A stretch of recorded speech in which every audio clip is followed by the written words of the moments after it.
As they say in hockey, let's do that hockey. Play a full 60 minutes. Yeah, I'm just trying to keep it simple. Get pucks deep, putting the puck deep. Put pucks in deep. We got to keep it simple and just get pucks going forward. Getting into the forecheck. We got to keep playing aggressive. Trying to take away their time and space. We're focused on tonight. We just got to stick to our game. Michigan had a worse weekend than their school's first letter in Columbus during Ohio State week. The NFL is back in full swing, which means that we are less than 1 month away from opening night of the NHL season.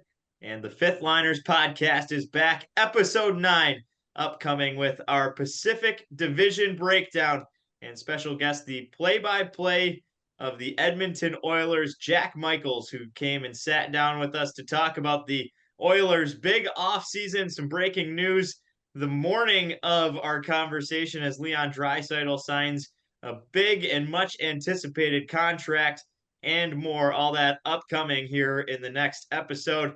Joined by Matt Leonardo and Jake Swanson. I'm Casey Ditzel. And gentlemen, hot start to the football season here, and especially for my fantasy football teams, 2-0. Matt, you're on the fantasy schedule. How'd it go for you? We are currently watching in the background here Deebo Samuel, who's now the new RB1 for the San Francisco 49ers. We're rooting against Deebo tonight.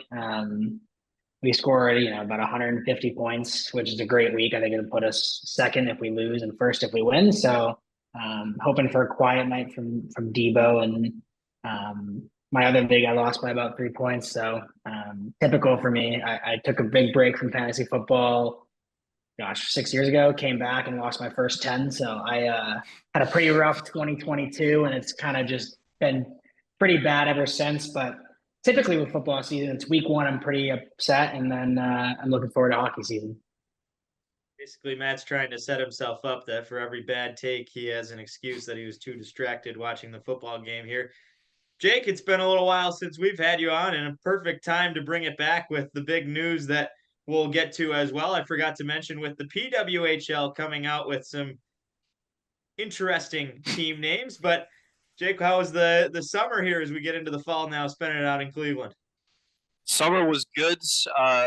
My men's league baseball team made it to the semifinals and lost in a tight game, but ended my season with a nice 390 batting average. So feeling good about that one. And excited to see the hockey season. Like Matt said, once that first week of fall comes in, you're starting to think about getting pucks on ice.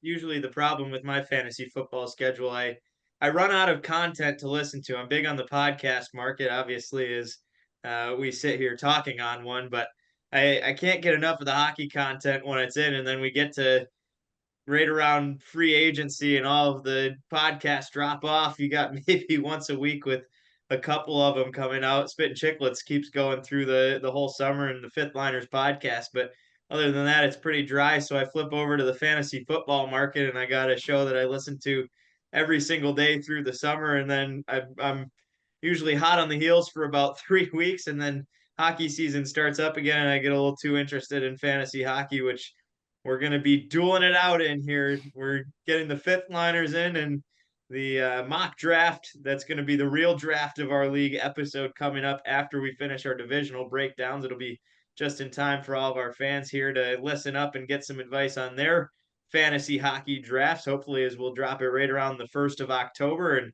that'll be 10 days before opening night, which is usually the hot spot for fantasy hockey drafts. Today, we're going over the Pacific Division here, and we'll take a look first back at the division rankings from last year. 4 of the teams got into the playoffs: the Vancouver Canucks, Edmonton Oilers, LA Kings, and Las Vegas Golden Knights. It was the Canucks at the top of the division. They had 109 points. Edmonton hot on their heels through the second half of the season, but after a terrible start that got Coach Woodcroft fired, they were able to get back into second place in the division, home ice through the second round. 104 points for them. They knocked out for the 3rd year in a row the LA Kings, who finished with 99 points. Vegas got the last wild card spot in with 98 points. eliminated teams that did not make the playoffs. The Calgary Flames, 81 points, tied with Seattle right behind them at 81.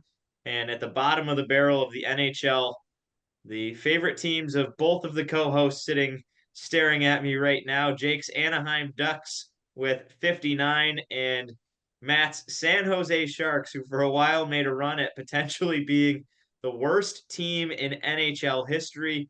They beat that mark by a whopping 4 wins to finish the year with 19. Last week, we went in order of points total from the standings that were just read off.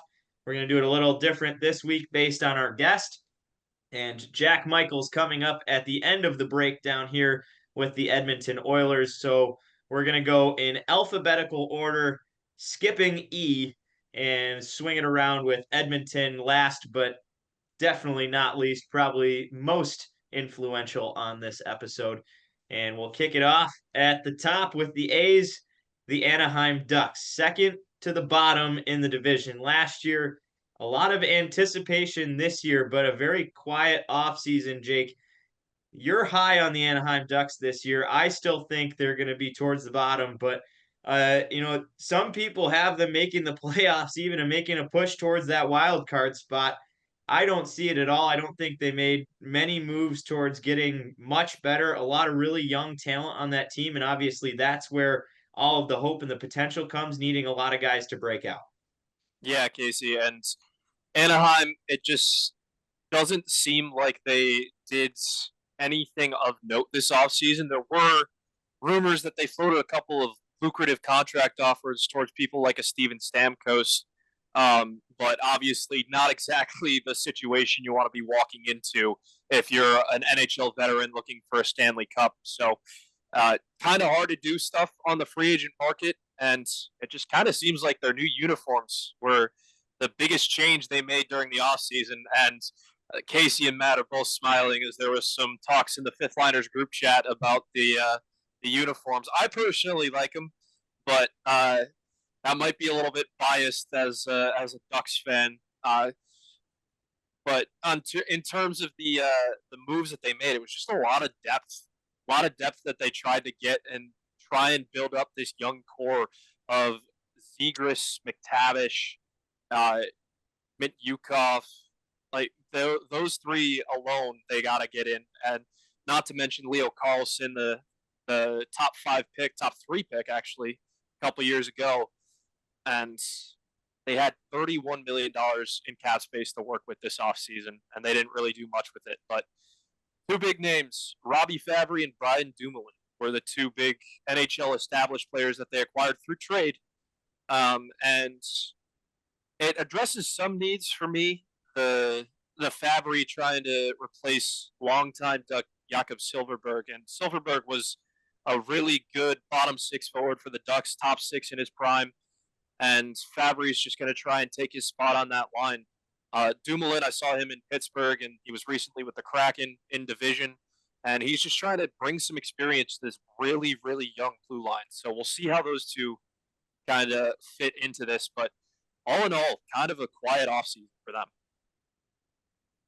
One of the biggest moves from before the offseason, Matt, we'll get to you here, was the big trade for Cutter Gauthier, who excavated himself from Philadelphia. The Ducks wanted to pick that up. So it's yet to be seen what Gauthier's potential leads to in the NHL, whether he can stay in a locker room and not get himself kicked out as he did to himself there in Philadelphia. But they send away Jamie Drysdale, who's a young talent, already a proven threat, and they get Cutter Gauthier. Matt, we'll go to you here. Do you guys think that was the right move, going from Drysdale, who went right into Philly, got a point in his first game, and a guy who had potential on the blue line, which is arguably, defense wins championships, the most important part, and you get a prominent scoring threat, but the Ducks, a team that already has all kinds of young talent in that market? Yeah, I think, Casey, it's one of those things where I think Philadelphia found themselves in a tough situation where they knew that Cutter Gauthier wasn't going to sign, right? Winnipeg just had themselves in the same situation with Rutger McGroarty, but I think for Anaheim, it's an interesting move to say the least. Obviously, you've got guys like Zellweger and Mintyukov who are going to take up some of those top pair minutes. So maybe Drysdale is somebody expendable, but both of them being on the left side, you're not going to expect them to play together for very long. So, right now you've got Radko Gudas as your only right stick on the D. So it's an interesting move mid-season to do that. I think, Jamie Drysdale probably needed a change of scenery just with the injury history he had and kind of just not really gelling with that core. And, Anaheim's had this young core for years now. And it's going to become a point where, okay, Zegras' contract's going to come up, McTavish's is going to come up, Carlson's is going to come up. You're already paying Troy Terry. Like, how many years of mediocrity can you continue to do with a young core until you realize that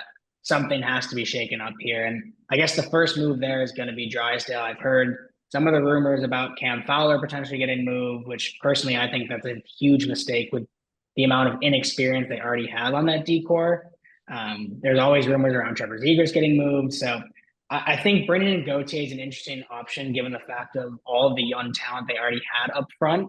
I think getting an opportunity for him to play with a lot of those young guys, whether it's Zegras or Carlson or even McTavish up the middle, will be pretty interesting. But, they've got a lot of, goal scoring guys who, if they play up to what they could be, that offense could look really good. But it's tough to rely on that many young players and expect to see a lot of success. So I'm interested to see kind of how they gel together and who kind of fits into that offensive core and who kind of gets shifted around, because they've got to do something about that blue line. You're very high on the Ducks. Give me your reasoning why you think this is the breakout year compared to the last three, where it's been pretty much the same guys with young talent infiltrating, but not much change in the veteran leadership. They bring in Alex Killorn last year, and a great player, but one guy can only do so much there. You think though this is the year?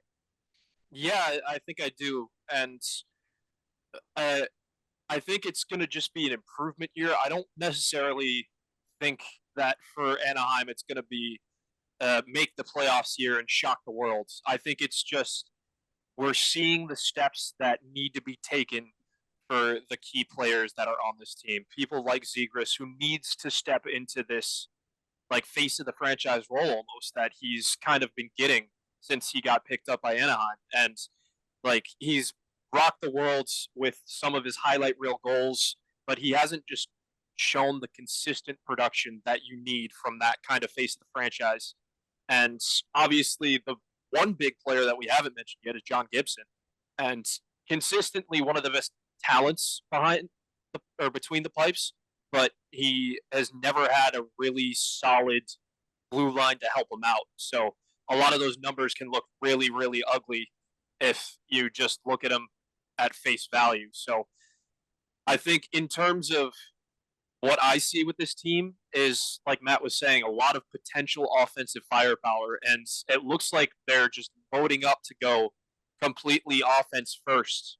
And I think it's an interesting choice, and I think if people like Zegras, like Carlson, like McTavish can dish it out to those wings and maybe up their goal scoring themselves, they can have a good season. But it all depends on kind of finding that one piece that's your true leader. And for me, I'm hoping it's Zegras, but we'll see if it's Carlson or Mintyukov or Zellweger, see who steps up this year.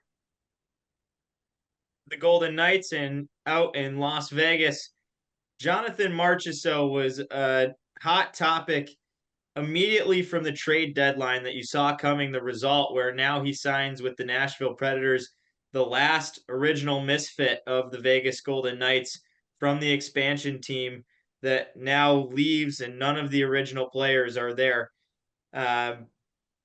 The trades that they made where they pick up the Hurdle contract that's long-term high value, and then with the trade for Noah Hanifin from Calgary, really sealed it up when they signed the 8-year extension right before the playoffs. And that was one of the most baffling pieces of the whole playoff picture and timeline of going into free agency, where Vegas gets knocked out in the first round, but immediately before playoffs, when it was up in the air on whether or not Marchessault was going to get brought back, they signed this contract directly before the start of the playoffs. and pretty much ensuing that Marchessault was not going to have a dollar value left in the cap for him in Vegas. And he gets pushed out there. Allegedly, they made a kind of an offer just like Stamkos where they tried to do kind of what Carolina did with Jarvis, do a little deferred money, but it wasn't a high enough contract. He ends up signing at $5 million in Nashville, which is an absolute steal. But when we look back at the pieces they added and the whole situation around Marchessault, I want to bring it back first to the playoffs there. And, do you guys think that, one, they did Marchessault wrong by not offering him an extension after being the leading scorer on the team? That's the other piece, is they lose their number one scorer from last season, but not giving a huge offer for the guy who has been there through the Stanley Cup run, the original season, the ups and downs of missing playoffs and then winning it all, and not bringing him back. I feel like that would have been a big piece to try to get in. This is Vegas Golden Knights hockey. This is what they do. They don't have any sort of rhyme or reason to keep guys around that build these kind of cores, right? They pushed Pacioretty out when he was at the end of his deal. They really have no rhyme or reason to keep guys in the system. They're more than willing to make casualties and send guys out. You saw what they did to Marc-Andre Fleury and Robin Leonard in between the pipes. This is just how they operate their franchise. They are a win now franchise. Ever since they joined the league, all they've been talking about is we're going to put the best group out there, no matter who it is or how they get there. Now, personally, I think leaving a 30 to 40 goal scorer on the table when you could have signed him for $5 to $6 million, you probably should go and make that offer there. Do I think that replacing a top six winger is probably a little easier in today's day and age than a staple on your blue line? Yeah, probably. And I think they added a couple of pieces and had some pieces in the franchise, whether you look at a guy like Brendan Brisson or Alexander Holtz, who they traded for, to potentially step into that elevated role and give them another scoring option to replace Marchessault. But I think at the end of the day, right, I don't agree with how Vegas runs their franchise. I think it's kind of a dumpster fire to treat the players like they're chess pieces at this point, or poker chips if you're out in Vegas. But this is what they do, and Marchessault probably had an idea of that before the playoffs. That if they weren't going to come to an extension during the season, that it could land out and he could end up being the odd man out here, and him and as well as Chandler Stevenson end up seeing the door.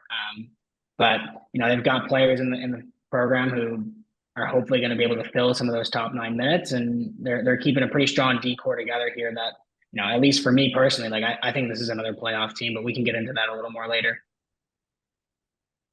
Yeah, I agree. I also don't really agree with the win now mentality, especially pushing out, like you said, a 40, 50 goal scorer. And I don't know. Vegas it's always been a head scratcher for me, because when they came into the league, they became, like Casey said, the misfits. They were trying to grab whoever they could, wherever they could, and try and almost Moneyball-esque a hockey team together, and it worked. And once they found a little bit of success, I don't know what went through their head, but they just were like, we've got some success now, we've got some money now, let's see what we can do with it. And I, for one, am not a huge fan of that Hurdle contract. I mean, that's a guy whose highest point total is 77 back in 2018, 2019, and he's been kind of on the downswing. I mean, he's been a good defensive player for the Sharks. I mean, again, Matt, you can correct me if I'm wrong. I haven't seen too much of the Sharks live, but from the numbers, I don't know if he's going to be worth that, and I don't know if he's going to be able to replace someone like a Marchessault in that forward core. So, it's funny you mention kind of like this, getting really greedy and happy.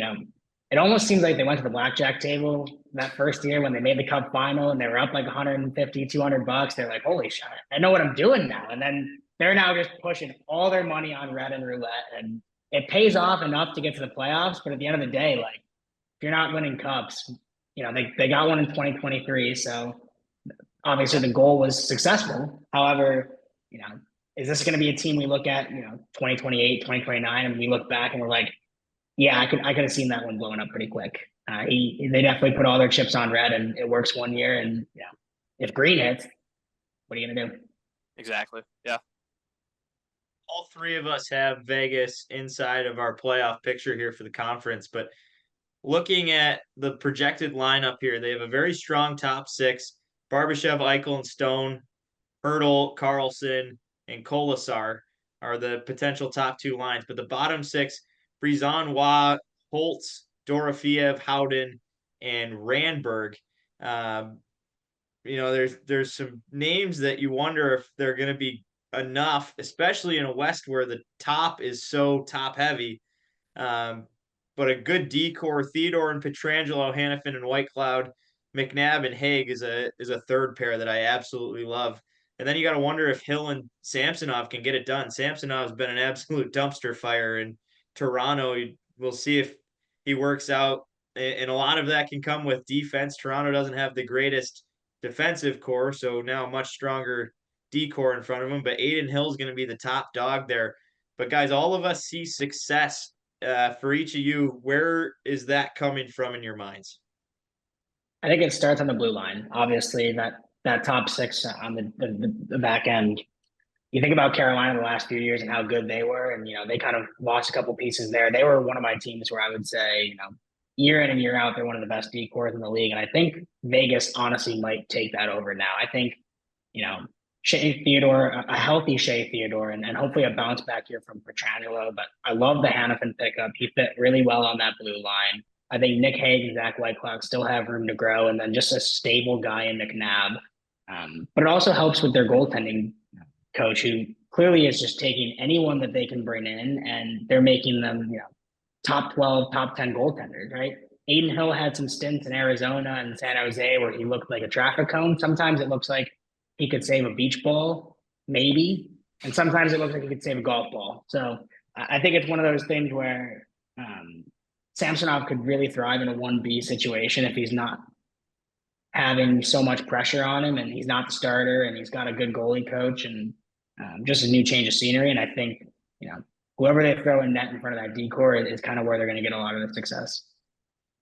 Yeah, I agree. It starts with the blue line, but I think just when we're talking about the offense, like, you're just going to get enough to help. And I think that's all they really need to make a push into the playoffs, is you just need enough to win games in regulation and just get points where you can.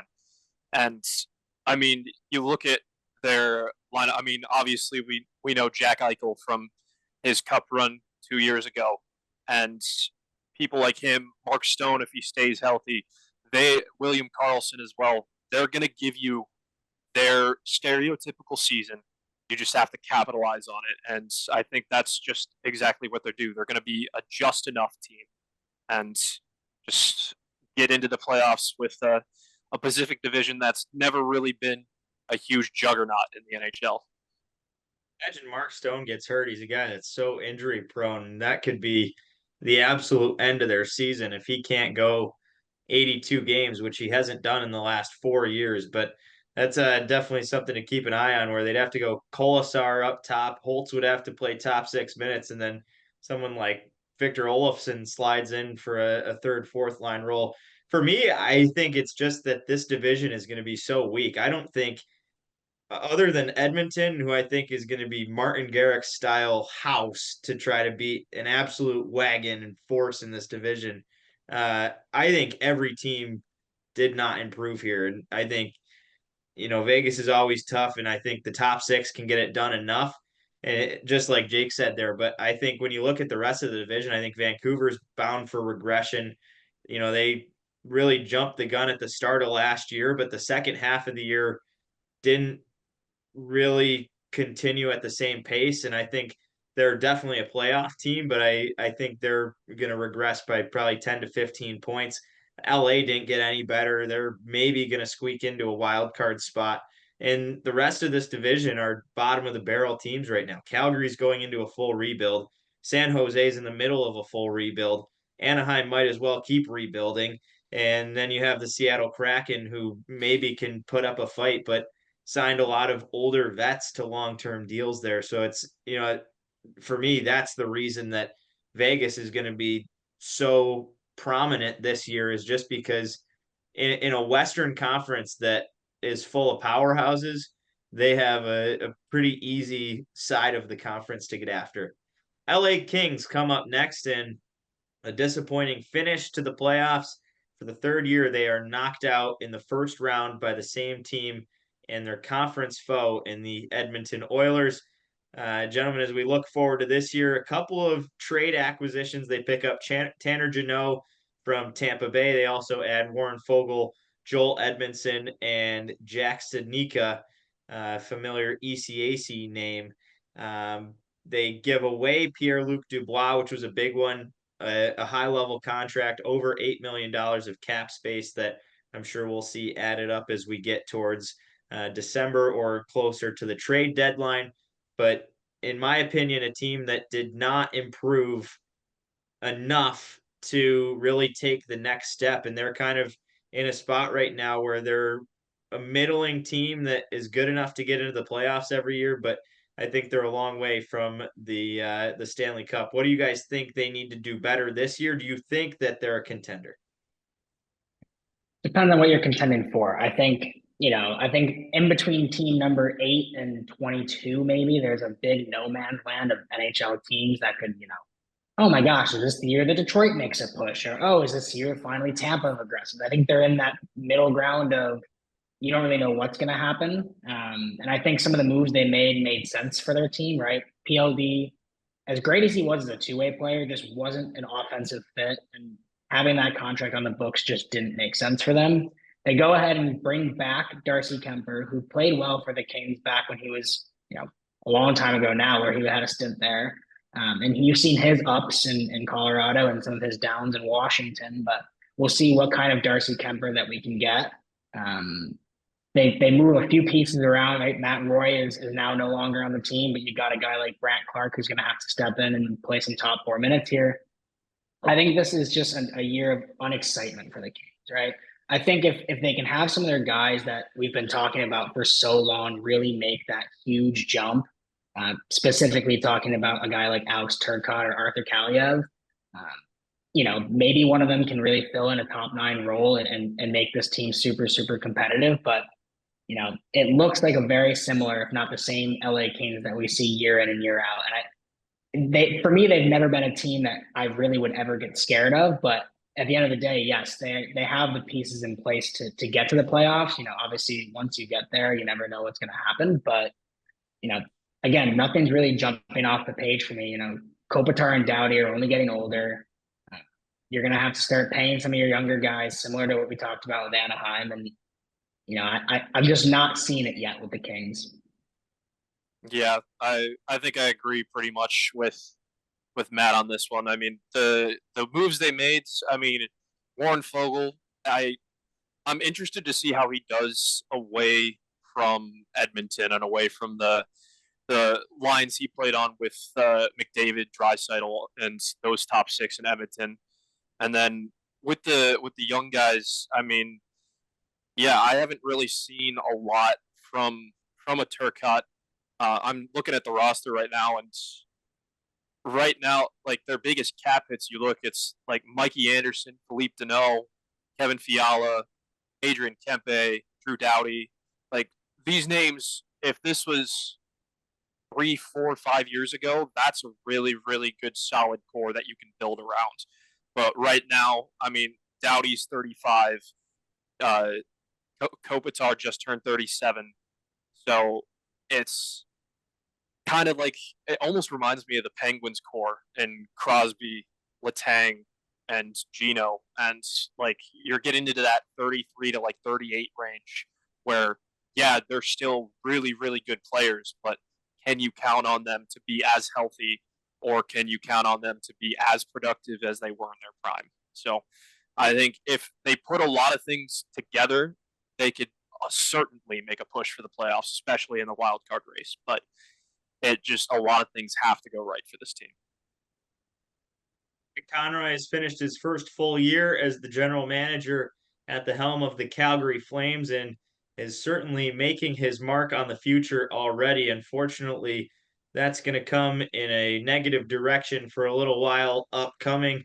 Calgary gets rid of a significant number of pieces, and Craig Conroy, I think, doing a very good job in molding this core that it was in regression anyways and headed towards being a fringe playoff team. He takes that in his own way, trades a lot of these big pieces that had said they don't want to be there after their contracts were coming up and gets pieces back for them. It started with Elias Lindholm. He got a series of picks and Andrei Kuzmenko, who I think is a top-notch player, a guy who has a good future as a top six caliber NHL forward. He then traded Chris Tanev to Dallas and Noah Hannafin to Vegas. So the top two defensive pieces on the Calgary Flames get shipped out this summer. He then trades Jacob Markstrom to the New Jersey Devils, receives Kevin Ball and a first-round pick, and then finished it off with a trade giving away Andrew Mangiapane to Washington. In that process, acquiring a total of 9 draft picks for the future, and the players aforementioned there. Also, 4 of those 9 picks are going to be in the first round. Every single one of those 9 are in the top 4 rounds. So when we look at the moves Craig Conroy has made, guys, for each of you, which ones stand out the most as potentially having the greatest long-term benefits in guys that they moved around in the receptions of each? For me, I'm always a proponent of draft picks being, almost a sense of like a magic bean. Like maybe it'll sprout, maybe it won't. So, obviously you want to get as many shots in the dark as you can there to be able to, increase your odds at getting a good pick there. But I think, trading a guy like Elias Lindholm, who you knew you weren't going to bring back and was coming out on an expiring deal, had the opportunity to trade him to a contender. And like you said, Casey, you get a guy like Andrei Kuzmenko, who has shown flashes of really good hockey in that top 6, playing with guys like JT Miller and Elias Pettersson, and really just kind of fizzled out as the odd man out in that top 6. If he doesn't have a spot for him there, then it's kind of tough to, really develop. But he's still a very young player, a highly touted prospect. And I think if they give him a chance to play with a guy like Igor Sharangovich, who broke out last year in that deal that sent Tyler Toffoli back to New Jersey, I think Kuzmenko has a real good opportunity here to be a 30-goal scorer for Calgary. So, and a lot of dark days that probably will come ahead for the Flames, I think he could be a shining light. Yeah, for me, I think going away from Jacob Markstrom, as hard as it had to be for your top netminder to send him to New Jersey, I think Dustin Wolf, I think this is his time to shine. And we've seen some flashes from him, and I really like what I see between the pipes from him. I mean, he hasn't had too much to go, but I mean, he's 23 years old, and he's got a lot of good players in front of him. And I don't know, I think if we were just talking about, the podcast was just talking about contracts for goalies coming up, like a Swayman, and it's hard to see like where the money would go for someone like a Jacob Markstrom, especially if they're trying to pay these younger guys to get them to stay in Calgary for the long haul. So I really like what I see out of Wolf, and I hope he has kind of a breakout year for the Flames. Seattle made a lot of big moves, and that started with firing the coaching staff and bringing in a new coaching staff. Dan Bylsma comes in as the head coach, and with him brings Jessica Campbell, who we talked about last time Jake was on the show, the first woman who will ever lead an NHL bench, the assistant coach of the Seattle Kraken. Now, Bylsma and his staff, which included Campbell in the AHL back-to-back Calder Cup final appearances with Coachella Valley and the Firebirds, which they now elevate to the NHL level. A couple of big moves for the Kraken this offseason, as both Chandler Stevenson from Vegas and Brandon Montour from the Stanley Cup champion Florida Panthers signed 7-year contracts. And we'll start there. Matt, you weren't a huge fan of either of those contracts, but both of those guys bring experience and potential top-end scoring talent, as well as each of them with a Stanley Cup ring to Seattle? Yeah, I think both players kind of give the sense of, benefiting from who they're playing around as opposed to playing up to the contract they have. I think Montour had a great opportunity to play with guys like Gus Forsling, Aaron Ekblad, and even Mackenzie Weegar a few years back when he started his time in Florida. And then Stevenson obviously has been around such a good forward core in Vegas the past few years that, by no means are they bad players, but I think a 7-year contract at some of the AAV that they were giving out to those two players, both are leaning towards that side of 30. I believe they're both 29 or 28.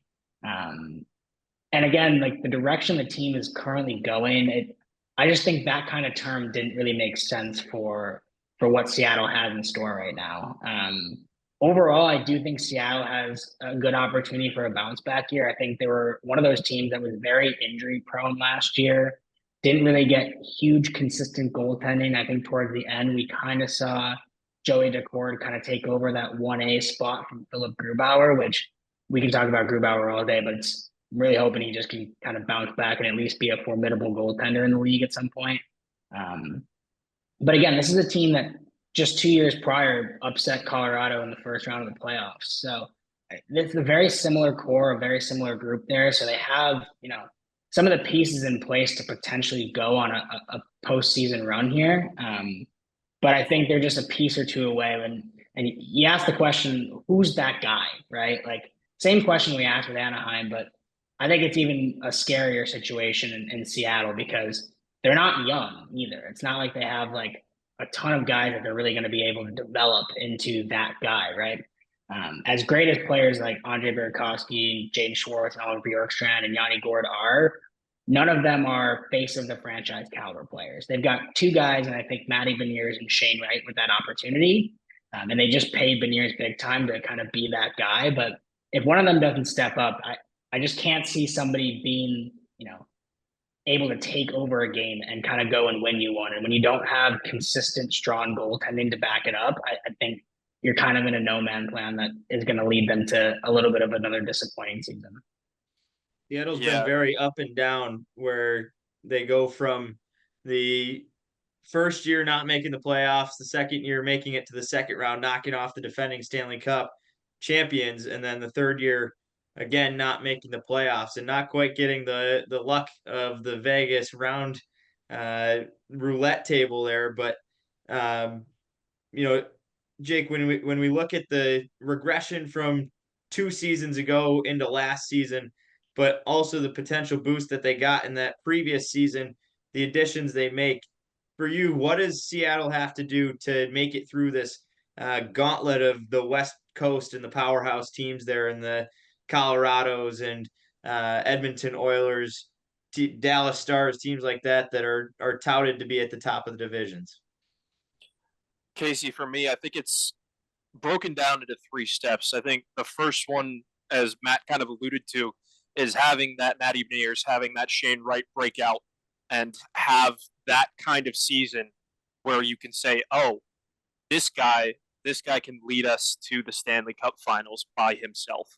Something like, obviously, we're not going to get the caliber of someone like a Connor McDavid, but someone who you can put into that role and people understand, like, hey, that's our guy. That's who we have to rally around. Number 2, I would say you got to get the value out of Stevenson and Montour, and they have to play almost better than what they signed for to get that value out of it. Because, again, they're 28, 29. They're on 7-year deals, so they'll be 35, 36 when they are done. And we know about these contracts in sports, those long-term deals. All the fans hate them. All the GMs hate to give them out. But sometimes they just have to be done to get that player over the line. So they just have to stay healthy, and I think they have to just bring some sort of equal or greater value than that contract the first 2-3 years that they're in there. And then third, I think you got to start looking at potential trade targets to fit with you midseason. And it's a little early to be saying this during preseason, but I don't know if they have the right mesh right now to challenge for like a Pacific title. Do they have the core to challenge for like a wild card spot? Yes, of course. But a lot of teams have that potential. So to distinguish themselves, I think they got to look at the hockey world and see, hey, what can we look for that will make a difference in when it comes to next summer? Like, what can we do to distinguish ourselves above this like mid-tier teams? Thing I really love that you brought up there is the young talent, and especially in Matty Beniers. And I think that's the one piece that the guys they brought in, and especially in Chandler Stevenson, that's going to be so effective for this Kraken team and potentially boosting what they have, is when you look at last year, Shane Wright's been a struggle for Seattle to get going so far. Matty Beniers had a great rookie season where he was in the Calder contention, fell off this year and really was a non-factor, but they give him the long extension and show the faith in him. Now you bring in Stevenson, who's a touted, top 6 center on a Stanley Cup team. He had such a huge impact in that run Vegas made. That's a guy that can play top line center and maybe not necessarily need to put up the point production, but a guy that can go against the McDavids, the McKinnons, and at least shut them down to win a few faceoffs for this team, where last year it was Matty Beniers as essentially a rookie that's going against night in, night out, the best player on each team in the leagues in the center dot. Now you give Beniers an opportunity to develop a little more. He can go down to a second line role and have a little more offensive freedom. Now you bring up Shane Wright, try to get him going. He doesn't have to be a top 6 player right away, where he has that expectation as a first round pick, and he was touted as potentially a first overall pick, where Slavkovsky pulled the upset there for Montreal. But now Wright can play a third or fourth line role and again boost them up for the future, where you're talking about looking forward and trying to get out of that middle tier. I think the guys they brought in there, specifically in Chandler Stevenson, is the way that that's going to happen. Next up, Vancouver. Matt, you're very high on the offseason. Vancouver had a team I have touted for a little bit of regression. I think they overperformed last year, but the core remains the same here. JT Miller, Quinn Hughes, Elias Pettersson, all staying in Vancouver, and they lose Lindholm and Zadorov, but they bring in a couple of guys. Jake DeBrusk, the big addition that will be expected to go right into the top 6, Danton Heinen and Dennis Forbert as well. Matt, I'll go to you first because you're very high on the Canucks this season. What about their offseason and the guys they brought in makes you feel that this is a better team than what we saw last year with the pieces that got excluded from that? Well, I think you started to finally see the pieces that this core was trying to build upon actually mesh together and get a lot of ice time together, whether it's JT Miller and Brock Besser skating together, whether it's, Quinn Hughes and his new D partner, which honestly, the way they played is one of the best in the league, and Philip Hronek, who, got a huge contract extension, well-deserved based on how he played. And, it all starts at the goaltending as well, right? Thatcher Demko, any night can be the best goaltender. He can go and steal you 5-10 games a year if he wants to, because he's just that talented in between the pipes. And I think they did a great job at not overpaying guys like Lindholm and Zadorov, who probably played their way out of the contract range that made sense for Vancouver.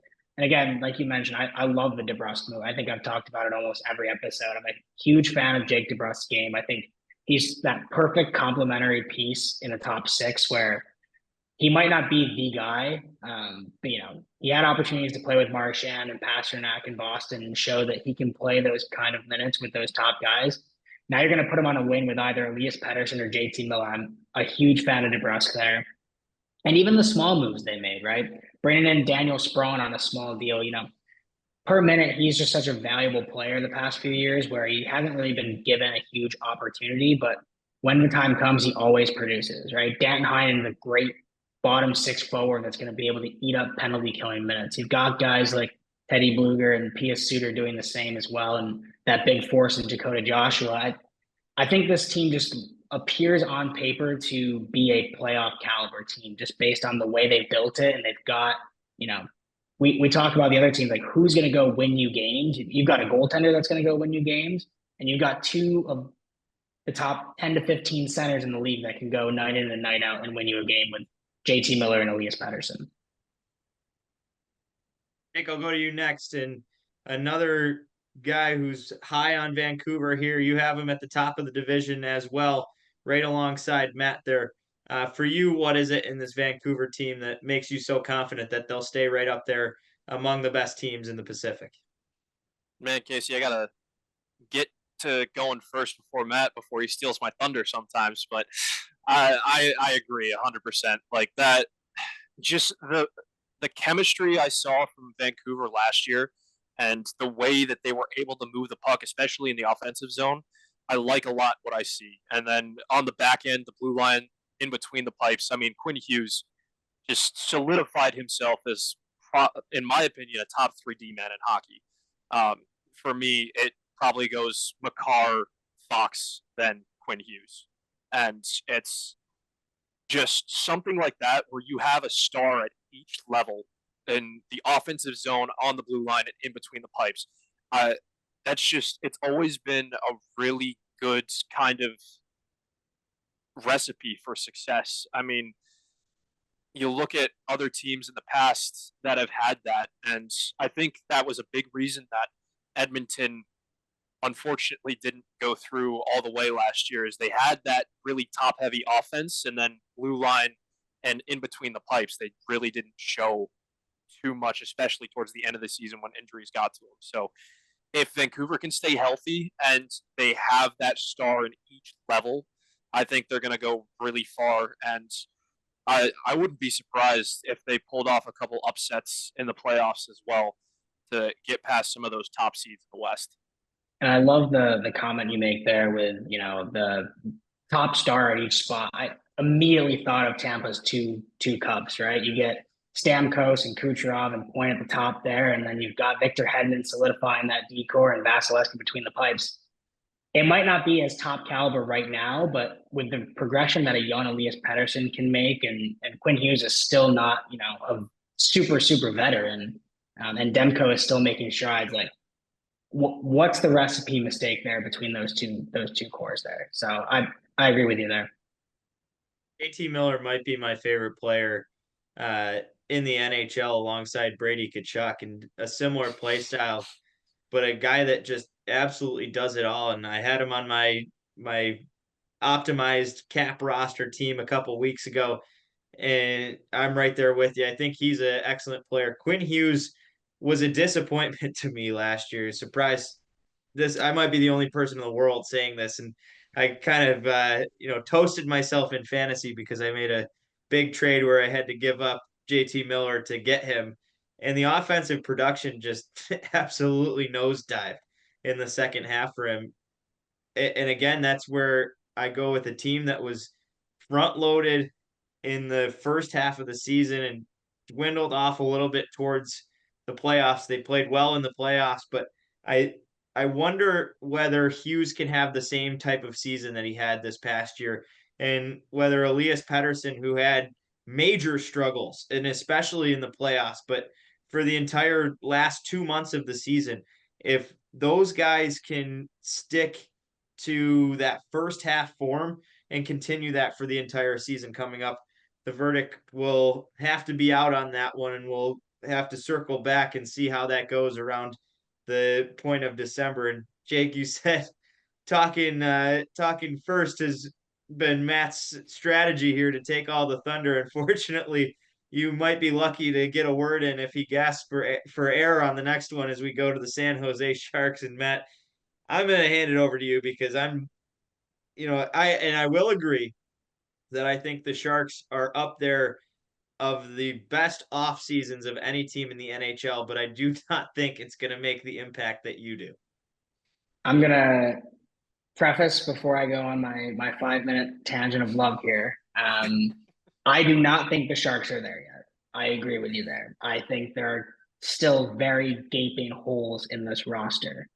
But I've spent the last 3 years watching the San Jose Barracuda play hockey. And now you're telling me that I get Macklin Celebrini and Will Smith up the middle. It's hard to not be excited. And I think a lot of the moves they made, honestly, made them just more competitive. I think bringing in young guys, it's such a tough thing to just have them lose and lose and lose, and not even just lose, like get beat up. I mean, the Sharks lost the first 2 games last year by a combined like 18 goals. Like it's actually absurd to watch how bad of a team they were last year. You bring in a guy like Toffoli, who's a really good complementary piece for a guy who I think maybe more like Will Smith, who's more of a distributor than I think Celebrini is. Celebrini is just an all-around great player, but I think if Smith's able to get the puck over to Toffoli and let him get into his shooting windows, I think that's a really good pairing that could potentially be a center and right side on one of your top lines. And then, you sign Celebrini to the LC. It's going to be his team. And you've got, another young player in William Eklund, who I'm very high on. I think he showed a lot of different games last year where he started to kind of take over that Sharks roster towards the end of the year. I remember the hat trick game where he had the sombrero skating around the ice. So I think there's definitely like flashes of, okay, this team has energy and life finally. And then you look at what they did to their decor. They completely revamp it to where you have 6 NHL guys playing defense now instead of the 2.5 to 3 you might have had last year. I'm not saying that Jake Wallman and Cody Ceci are going to move the needle for this team to be a playoff team, but these are guys who can skate 21, 22 minutes a night and not completely let you down. And then we get to Askarov in between the pipes. I'm very nervous of rookie goaltenders as a whole. I think in the future, yes, he has that high 1A starter potential. Potentially, if he has a really strong year one year, he could potentially be in that Vezina talk if he really plays up to his potential.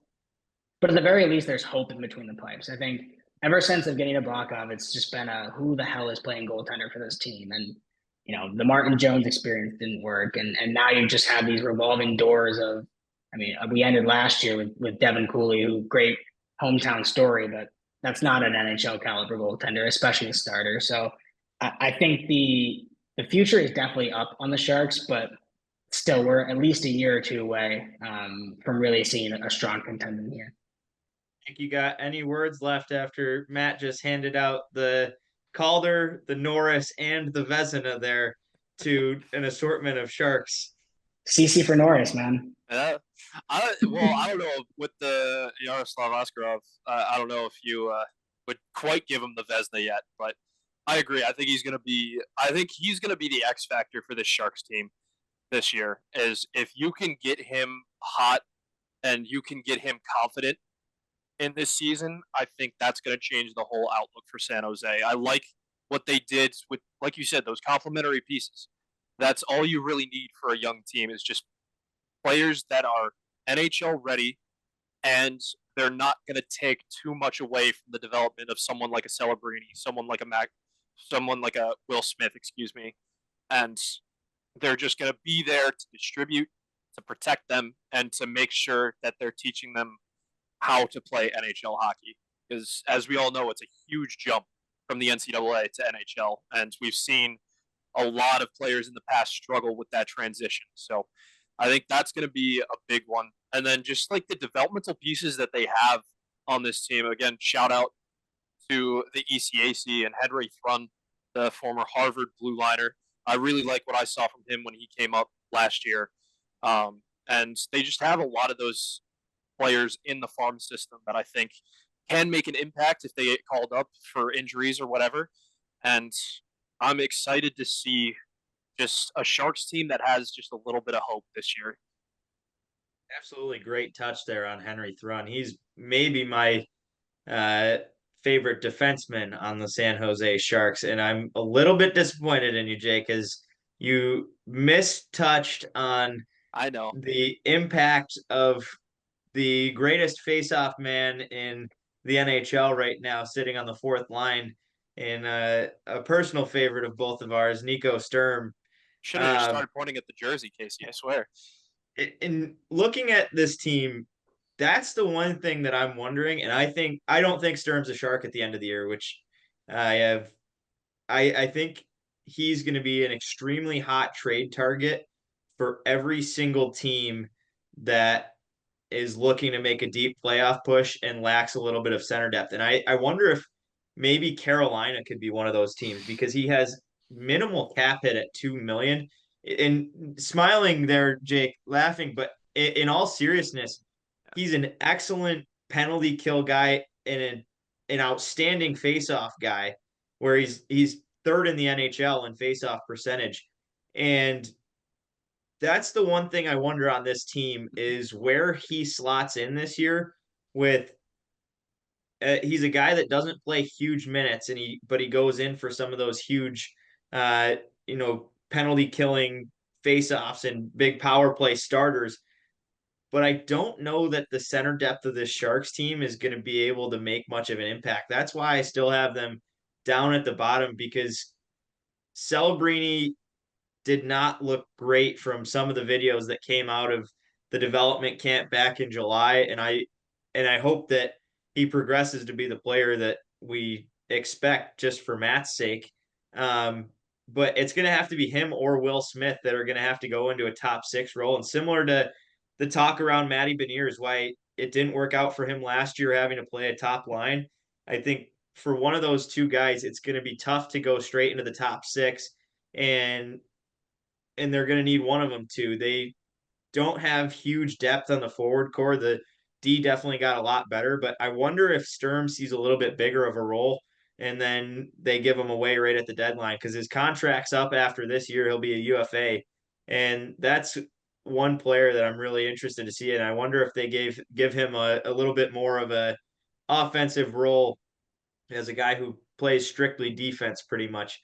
We'll touch a little bit here on the final team and then send it over to our guest as we await Jack Michaels here. But the Edmonton Oilers, he's going to go into all kinds of depth about anything you need to know on the Edmonton front over the next 20 minutes upcoming, guys. But before we get there, a few big pieces, and the top one that came last week, and it came the morning of the conversation with Jack.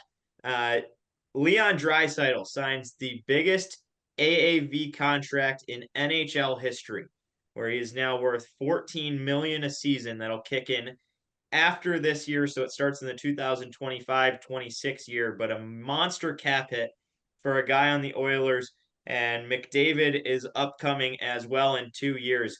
Where does that put this Edmonton team as we look forward to the next 2 years when cap problems? It's expected they're going to bring Connor McDavid on for whatever he asked for. It's also expected with the big addition on the blue line that they're going to have another contract coming up there as well. And that's 3 players that are going to just eat cap away. You could have almost 50-60% of your cap there in 3 names. Where does that put this Edmonton team and the pressure coming into this season specifically, and all the hype behind the wagon? Yeah, I'll say the pressure is always going to be there with McDavid's there now, with Draisaitl signed to that massive extension.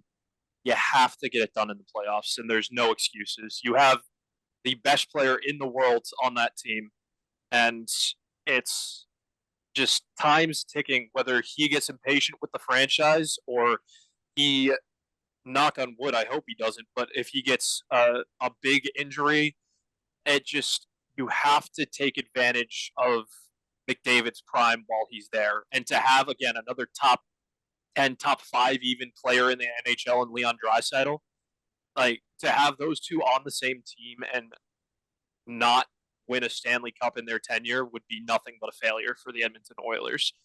And I think this year it's going to be more of the same, and they're going to be hoping that that terrible losing streak doesn't kind of cut their season in half like it did last year, where that first half of the season we were all wondering, where is this going to go? Are they going to trade Draisaitl at the deadline? And then go to coming a couple games from winning the Stanley Cup in the second half of the season. So I think all the pressure in the world is on the Oilers, and I wouldn't be surprised if some front office heads roll if they don't come up with a really impressive season this year.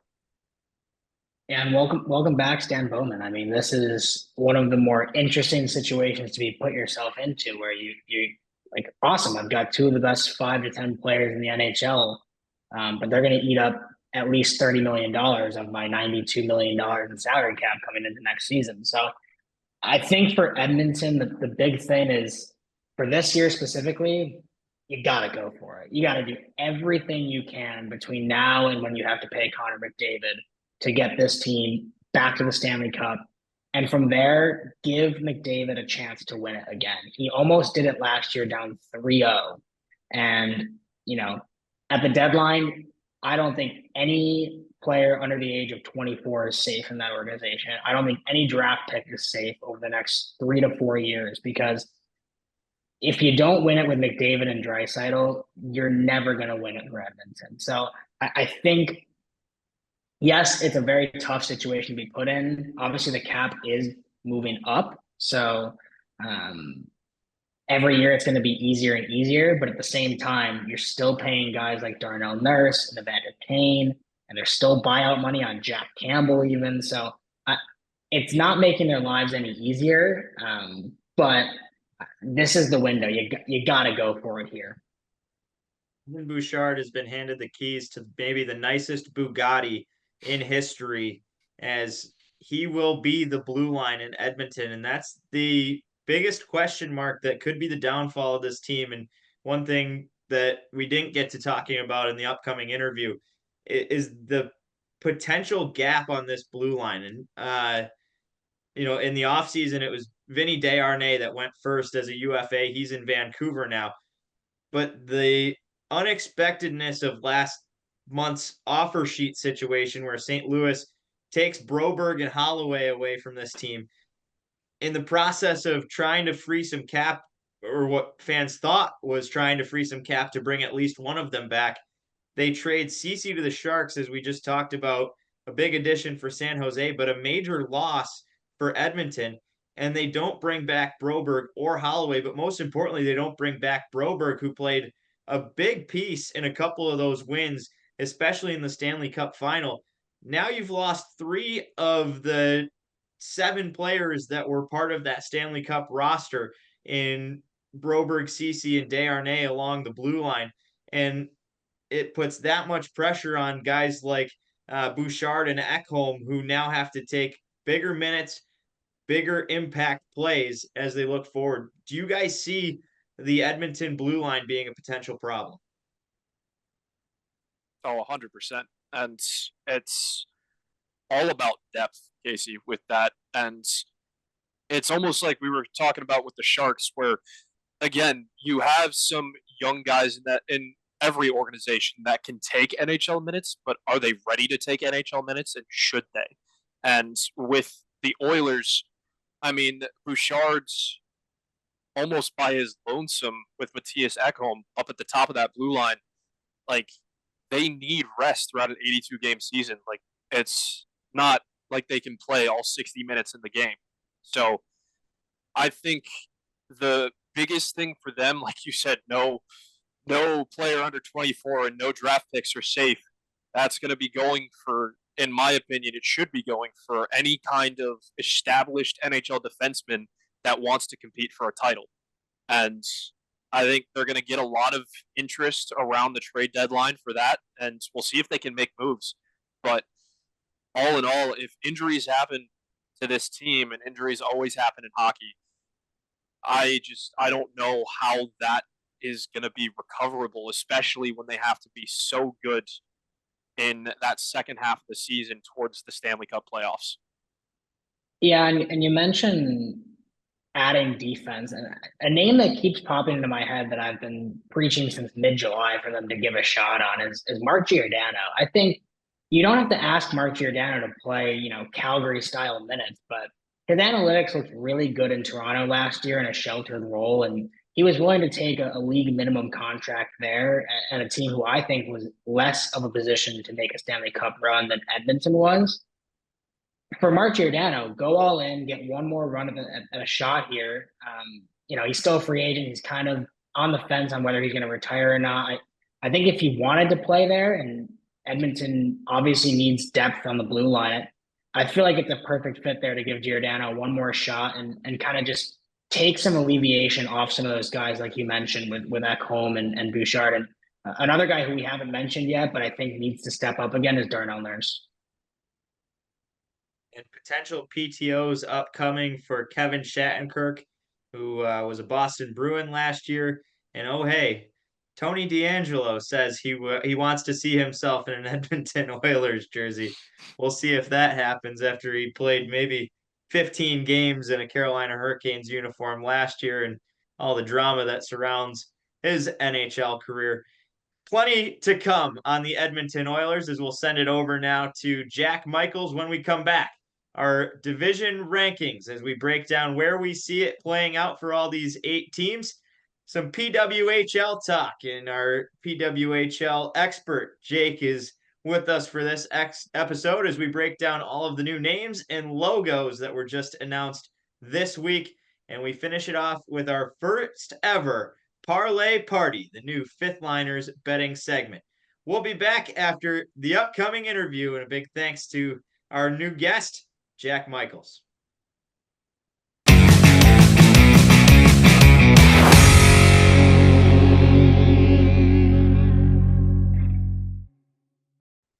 Probably still recovering from Game 7. Pleased to welcome the play-by-play announcer of the Edmonton Oilers, Jack Michaels. Jack, how's the summer treating you? Coming down to the wire here as we get ready for September and then into October pretty quick now. I was going to say it feels like I just got off the plane on June the 25th. You know, when your season is extended through 106 games or whatever it was, it shrinks up on you pretty quick. But you know, I'm obviously, you know, having said all that, I'm excited to get back at it. I think I think it has the potential, of course, to be a historical type year. But, you know, the biggest thing that I have to realize, and everyone in Edmonton has to realize, is you don't get to pick up where you left off. It's all anew, and you got to navigate 82 games just to have a chance to get into the tournament. Not only that, but just getting to the season has been quite the roller coaster around Edmonton. We'll get to that in a second. But first, on your end, from the broadcast standpoint, what does the month of September look for you as you prepare now for the preseason and shortly coming up opening night? Well, camp opens the 18th. I've got one more little vacation built into the mix before that to try to decompress fully and get ready for the upcoming season. And, you know, once camp is underway, it comes quickly. I think the first time I do a preseason game is the 22nd. I split the preseason with a colleague of mine, and then, you know, away we go into the regular season. The Oilers have a pretty cushy home schedule to start the year, a chance to get off to a good start. But in the second half of the season, the road trips start piling up, and the accumulation of years now of chasing it. I mean, the Oilers have been to the conference final, the Final Four, 2 of the last 3 years.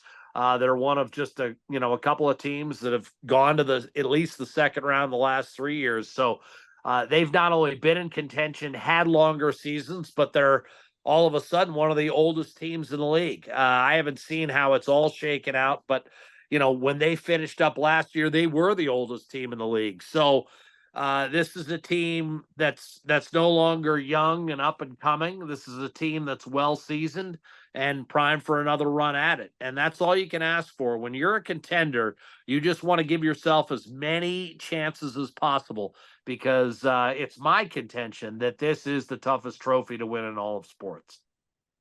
And pretty special run there, going from a team that in November looked like the playoffs might not even be attainable to then going to the Stanley Cup final and reaching Game 7, unfortunately just short. But you bring back a lot of the core pieces of that team.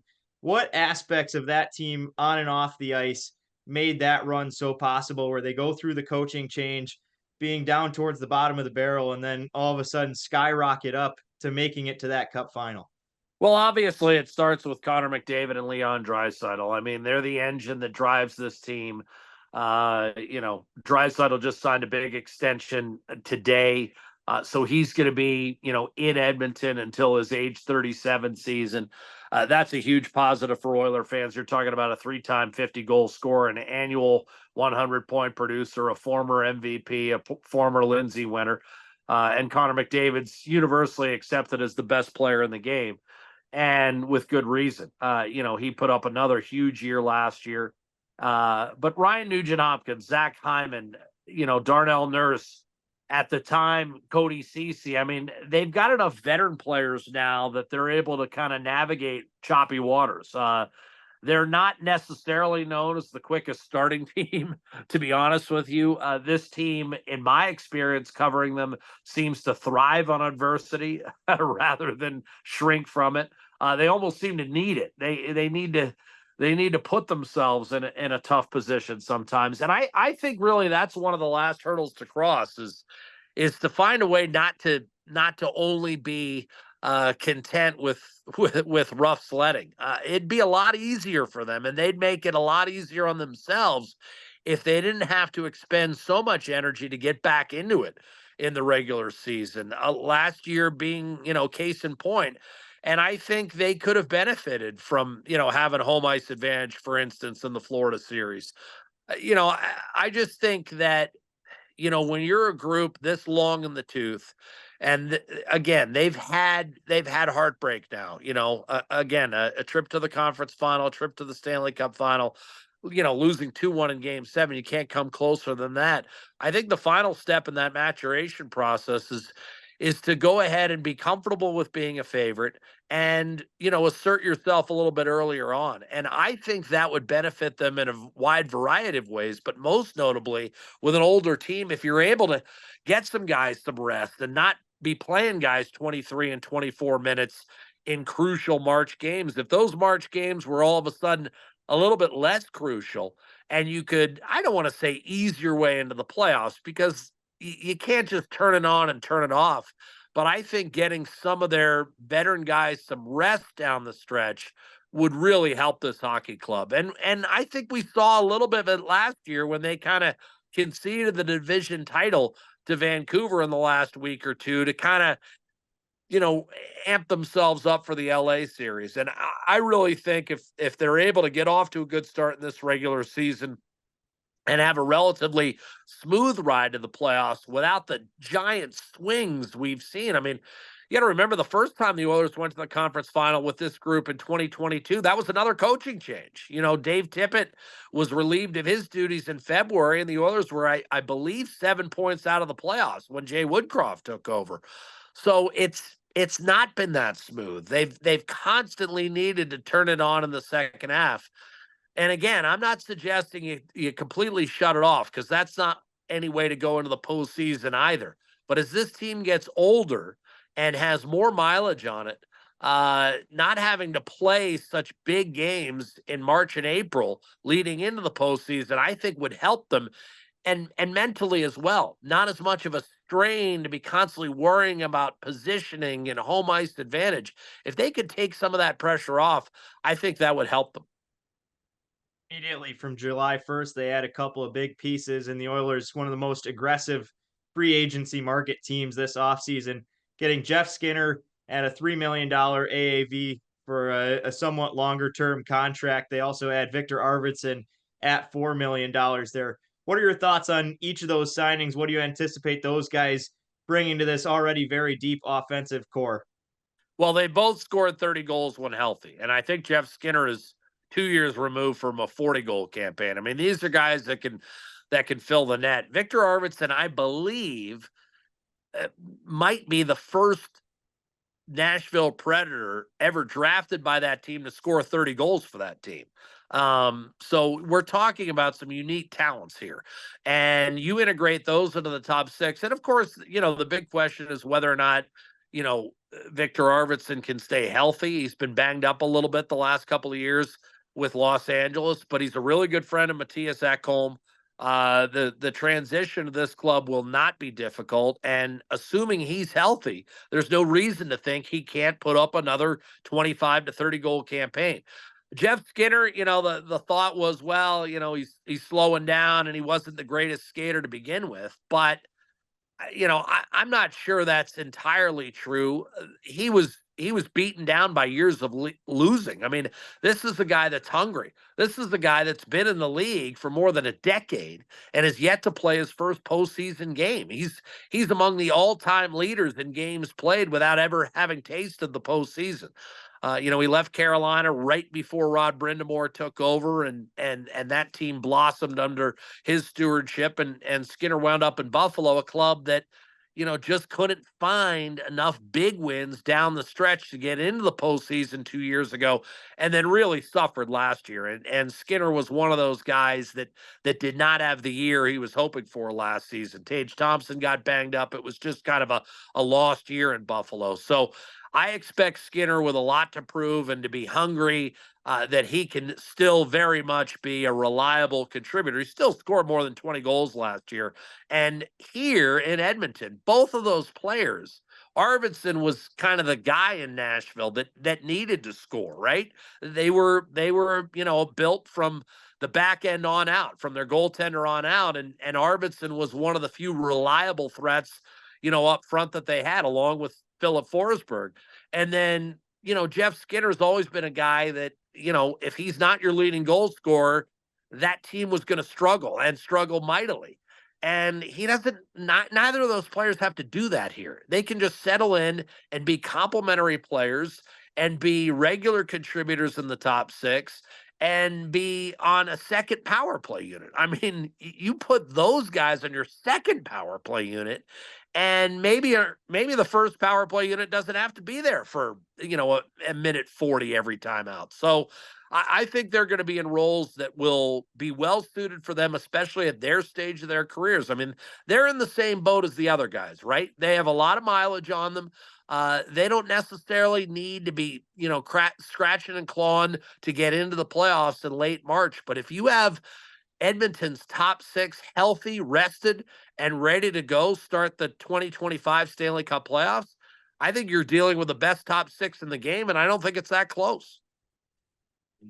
They just continue to add good pieces, and they bring in Stan Bowman as well this summer as the new general manager of the franchise, and he picks up in a position with an already great team, as you mentioned there, picks up a couple pieces that came in just before he was hired, but a lot of difficult decisions coming up. One of those just got done today in Leon Draisaitl that has been a talk all summer on whether or not he was going to even be an Edmonton Oiler. Obviously, that's pretty clear now, but Connor McDavid, another one of those upcoming decisions that's going to have to be made on what the dollar value is for him. Stan Bowman, with the Stanley Cup prowess that he comes in with, what's the benefit going to be bringing him in as the general manager? Well, he has experience in extending championship windows, right? He arrived in the aftermath of Dale Talon, who built that team in Chicago, at least built the foundational pieces. And then Stan Bowman came in and surrounded, that cast of Duncan Keith and Brent Seabrook and Patrick Kane and Jonathan Taves. He built around that, right? And he's got a very similar task here where he knows he's going to have, and McDavid will get done. I mean, it's not a decision that has to be made. I think it's just, like you said, the dollar figure, where it's going to be at and where it's going to be relative to the salary cap, which is expected to rise incrementally over the next 3 or 4 years. He's also got to get Evan Bouchard done at some point. That will be another foundational piece, along with, Darnell Nurse, who's going to be here, Stuart Skinner, who's going to be here. So I think because of that experience of extending that championship window, and it can close dramatically. I think in Bowman's case with the Blackhawks, they go from winning the Western Conference in the regular season, going out in the first round, and then they were miles out of the playoffs the next year. But he still extended that window from 2010 out to 2017. He's got to do the same thing here, and he's done. He's taken a massive step toward doing exactly that with the extension to Draisaitl. So that's the biggest thing, is there's a lot of similarities in the sense that you've got core pieces in McDavid, Draisaitl, Nugent Hopkins, Bouchard, and Nurse. And then you've got to fill in everyone else, right? You've got to surround those five with another 14 or 15 players that can keep giving you chances. And, he got 3 cups in Chicago. I think Edmonton would take 1 right now. The Oilers haven't won the Stanley Cup since 1990. I think if you win a cup, you're not going to consider it a failure. No one's going to look at Alex Ovechkin's career as a failure. No one's going to remember all the close postseason series that St. Louis lost because they won a cup, because Washington won a cup. They broke through. Fewer and fewer people remember Tampa's flame out against, Columbus, and the disappointment of the Stanley Cup loss to Chicago because they won back-to-back cups. If you win a cup, it's all worth it, right? Even if now, on the other hand, Joe Thornton, Patrick Marleau, Joe Pavelski, that era in San Jose didn't have a cup to crown it. They got to the final, but that was it. And that's what Stan Bowman's got to do in his time in Edmonton, is he's got to find a way to extend that championship window so that at least one cup comes to the city. And then I think it'll all be worth it. And, so if the club is dead last in 2033, no one's going to be worried about that. They're going to remember the Stanley Cup that came to the city at one point. And I think, that's where we're at in professional sports, is that, even one championship justifies the means. St. Louis Blues really shook up the offseason, extending offer sheets to Philip Broberg and Dylan Holloway. Edmonton, I suppose I shouldn't have brought up the Blues, huh? Yeah, that was interesting and somewhat predictable. I mean, St. Louis was a club that was a few points out of the postseason, and it was directly attributable to their lack of depth. I think St. Louis, feels it has the top end players in Buchnevich and Robert Thomas and Jordan Kyrou. And, Torrey Krug is banged up, which kind of magnified the need to go out and get a Philip Broberg because they don't know where Krug is going to be. But the bottom line is St. Louis, for the first time in a long time, when you looked at their fourth line and their third pair, they were essentially fringe guys, guys that were in the American Hockey League. They needed to add a couple of, solid NHL roster players. And so, they looked at one of their rivals and looked at how do we get back into the postseason. And it was a pretty easy decision for them. And I think Edmonton anticipated it, had some moves lined up. They unfortunately had to say goodbye to Cody Ceci. But the fact that, Evander Kane's banged up might actually help the Oilers in the sense that I believe he's going to start the season on the roster and they'll be accruing, cap space that they can use for a $4 or $5 million player at the trading deadline, rather than if the offseason had played out with everyone still in place, minus, of course, McLeod and Fogle, who had already departed. But if you had that situation, likely you would have had to put Kane on LTIR and not really been able to make a significant add at the deadline. And you're still gambling that Kane's going to come back at full strength. Now the opportunity is there to basically add two high caliber players if you include Kane. So, it's however way you want to look at it. I think with the Bouchard contract looming, even at 2 years and $4.5 million, that price point might have been a little bit high for Edmonton when you consider the relatively small sample size. Not that Philip Broberg can't live up to it, and he's certainly going to get that chance with Torrey Krug's status very much up in the air in St. Louis. Dylan Holloway, that's a decision made by the player, I think, for more immediate opportunity. He was certainly not going to be, on the power play. He certainly was not going to probably be able to carve out more than 10, 11 minutes a night on this veteran team. And now he'll go to St. Louis with a legitimate crack to crack, their top six. So I think it made sense for both sides to some degree. Earlier today, as we record this, Leon Draisaitl with the biggest AAV contract of all time in professional hockey. He gets 8 years extension at $14 million. You talked a little bit about the impact he has, but a lot of people attribute it to Connor McDavid, and it's just that he plays with Connor McDavid. Same thing that Zach Hyman's star season was attributed to. You get to see it day in and day out. Talk about the impact of Leon Draisaitl that makes him such a worthy candidate to get that number, and also what that's going to bring now for the long term that it locks up for the Edmonton Oilers. Well, first off, I don't think you can look at Leon Draisaitl's career and say it's a product of Connor McDavid. You don't win the kind of awards. You don't put up the 100-point seasons. He has 5 in a row if you would exclude the lockout year, and he almost had, or not the lockout year, the COVID shortened year. I mean, he almost had 100 points in that season, and McDavid did. Draisaitl's played with McDavid, of course, and he certainly plays with him on the power play. And he's one of the most gifted power play goal scorers that we've seen in the league for the last 20 years. But last year, he didn't have Connor McDavid the whole season. He didn't have Zach Hyman much of the year. For that matter, he didn't play a ton with Ryan Nugent-Hopkins. A lot of times he was playing with guys like Warren Fogle and Ryan McLeod, and he still put up 100 points. I mean, this is one of the league's elite players. And let me caution you by saying, yeah, that's the highest AAV for now. It's not going to last much longer. And certainly if it lasts up until next season, a certain teammate of Leon Draisaitl's is going to shatter that. So I think it's money well spent. It's certainly been money well spent the last several years. I mean, Leon Draisaitl, $8.5 million is easily the biggest bargain in the NHL. He's a tremendous teammate. He's a tremendous person in the sense that he has an idea of the grand scheme of things. He could have gone out on the open market next summer and gotten $16 million if he wanted it.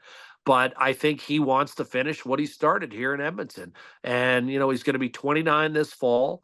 And he understands that his window has now been extended, and it's time to take advantage of the opportunities in front of him. I think you've got, him, McDavid, and Hyman, and Nugent-Hopkins that have all been chasing this for a long time, and they're in it together.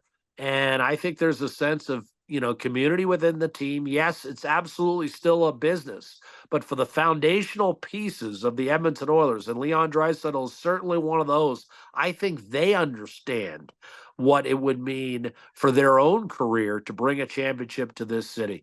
And again, a casual hockey fan may not understand Edmonton's place in the NHL hierarchy, but there's the original 6, and then the next 6, Edmonton is very much in that group. This is a proud franchise with a storied history, with some of the greatest players ever to play the game.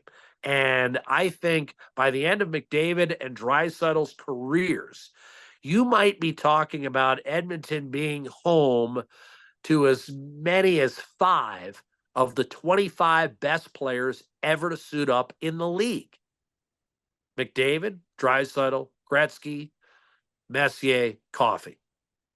And I mean, right there are guys like Grant Fuhrer and Yari Curry. I mean, right there. So, I'm just reminding everyone that when we talk about Leon Draisaitl as a great player in the league, he's also a great player on a franchise that knows all about great players and all about what winning championships mean to this city and this organization. And that's one of the reasons, quite frankly, that one of those players I mentioned, one of those ex-players I mentioned, Paul Coffey, is coming back for another year as an assistant coach. I think the great players of yesteryear in Edmonton want to see this era's group, solidify their claim to not only a great place in Edmonton Oilers history, but NHL history with a championship. And that's the only way you do it. I think if you look at the negative side of things, and this club in this era were not able to bring a Stanley Cup to the city,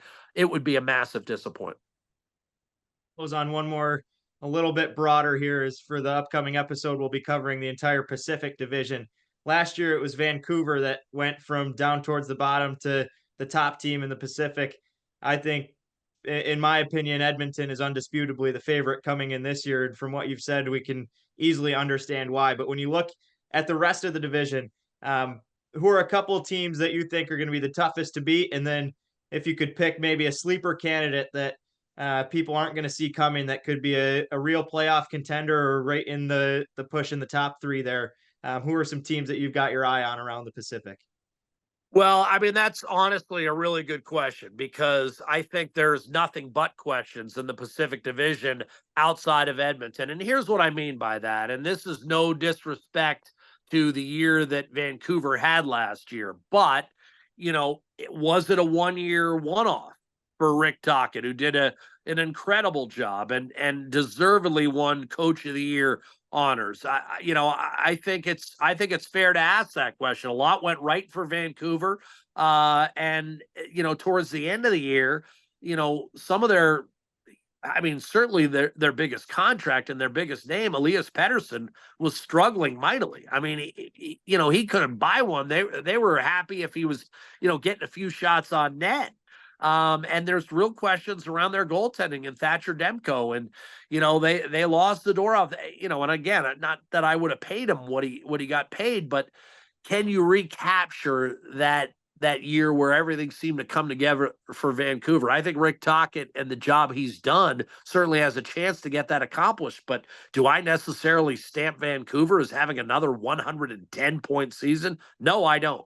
I think Vancouver and, quite frankly, Vegas have two of the biggest variances in the Pacific Division and maybe the entire league. In other words, I could see Vancouver and Vegas as 100-point teams, but I could also see them as 80-point teams. I mean, I think there's a big kind of variance, out there. So, I'm not so sure. I think LA is another club that's got to sort it out. Can they get back into the postseason? I think, teams that are supposedly going to be down like Calgary and Anaheim, I think in this division, they have a chance to creep into the 3-hole. But if you're asking me, if there's a sleeper out there that could have, another season like they did in year 2, I would say it's Seattle. I think Seattle has a balanced club that, as long as they've been in existence, which is just 3 years, has believed in the collective. And because of that, I think they have a chance. And I also think they brought in a pretty good coach who, for whatever reason, wasn't given much of a chance in Buffalo. And, oh, by the way, he's one of those midseason guys that went on to win a Stanley Cup in Pittsburgh, and Dan Bilesma. He's had nothing but success, obviously, with Seattle's farm club, and I expect that to continue at the National Hockey League level. So Seattle would be my deep sleeper. And Edmonton, I would have to, even if I wasn't their announcer, I would have to confirm their status as a heavy favorite to win their first division since 1987. And, that's a long drought. It's the longest in the 4 major professional sports, but you'd have to think if it's going to end in a particular year, this would be the year. And part of the reason is I think there's a lot of questions, out and about the Pacific Division. Edmonton is one of the few clubs that I think you could basically stamp its ticket to the postseason. Everyone else, I think there's a pretty big variance out there. Jack, we're extremely excited to watch the Edmonton Oilers get back and watch you back on our TV screens coming up pretty shortly here. Greatly appreciate the time you spent and the insight you gave us. Casey, my pleasure. Have a great year. Keep in touch. And best of luck to your partner there as he goes on to the ECHL. It's a league I started in and was in as recently as 2010. So, it sounds like you guys are off to a great start, and I guess go Golden Knights and not Vegas.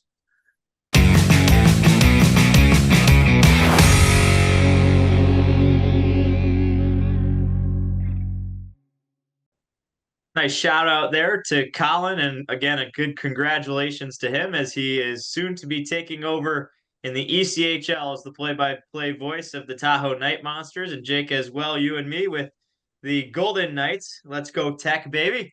But a huge thank you to Jack Michaels for the time and exceptional insight into the Edmonton Oilers as we prepare for a top-notch season, hopefully upcoming. And Colin and George both out for this episode. George, unfortunately, dealing with the pandemic, and he's out with illness. Hopefully he feels better soon so we can get him back on. Colin spending some family time before he's got to head out west, and that gets us lucky enough to bring Jake back in perfect time for the PWHL upcoming. First, we'll finish it off here with the Pacific Division. And Jake, Matt stole all the glory in the first half of the show. It's your time to shine, baby. Let's hear your rankings and start with those teams that you don't have making it into the playoffs. Yeah, so for me, I think the team just missing out for me is going to be the Seattle Kraken. Like I said during the previous segment, I think They do have the opportunity to make it into that wild card. It's going to depend on that point totals from the other teams in the division, but I think they're just going to miss out on it. I think they don't have enough firepower in that offense to quite make it in. And then right below them, kind of the same boat as the Kings. I think I have them kind of interchangeable, just depending on how they do in the division schedule. And then the bottom three for me, the Flames taking a step back with their goalie play. I hope Dustin Wolf does well, but I think that he's going to be just a little bit shaky in his first season as the full starter.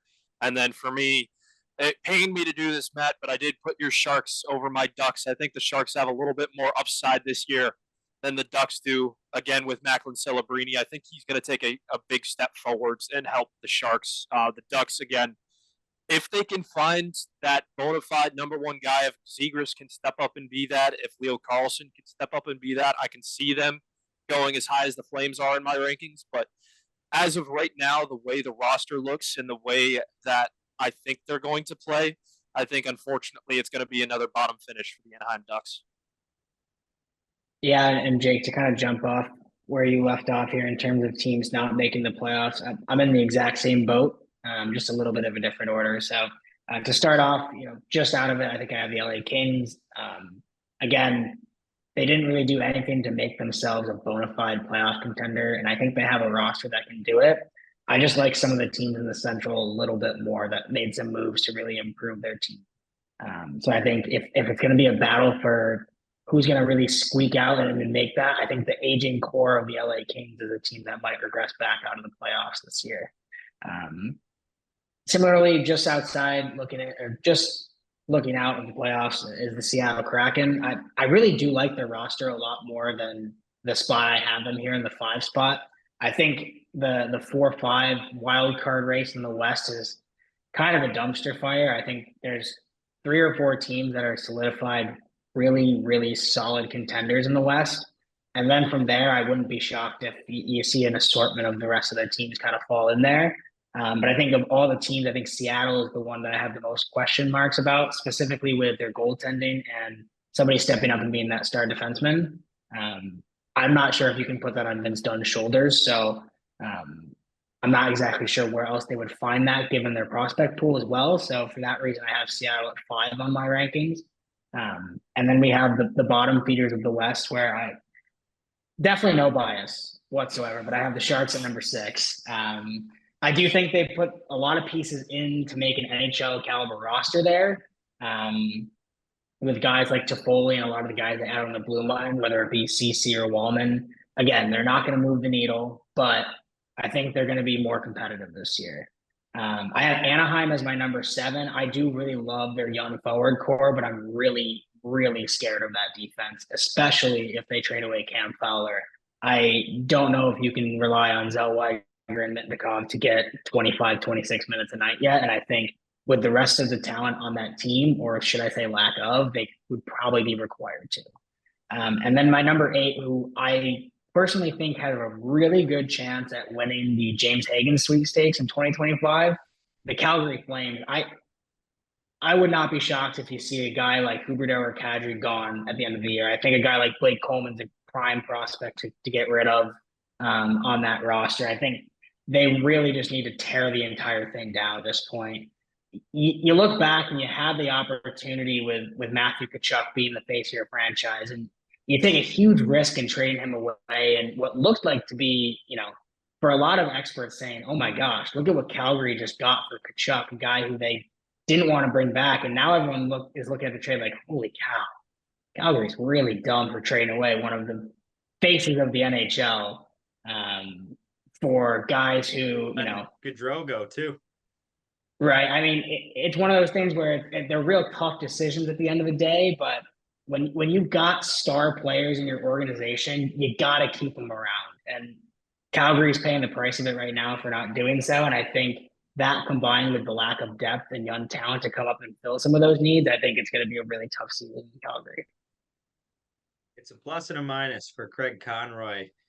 And unfortunately, he was not there to be the official name on signing. Obviously, he was the assistant general manager, so he probably had a little bit of say. But it's the reason he got put into the job, because it got the previous guy fired to get him hired as the general manager. But now a lot of work going forward. I also have those teams in similar positions. I think 4 teams get in.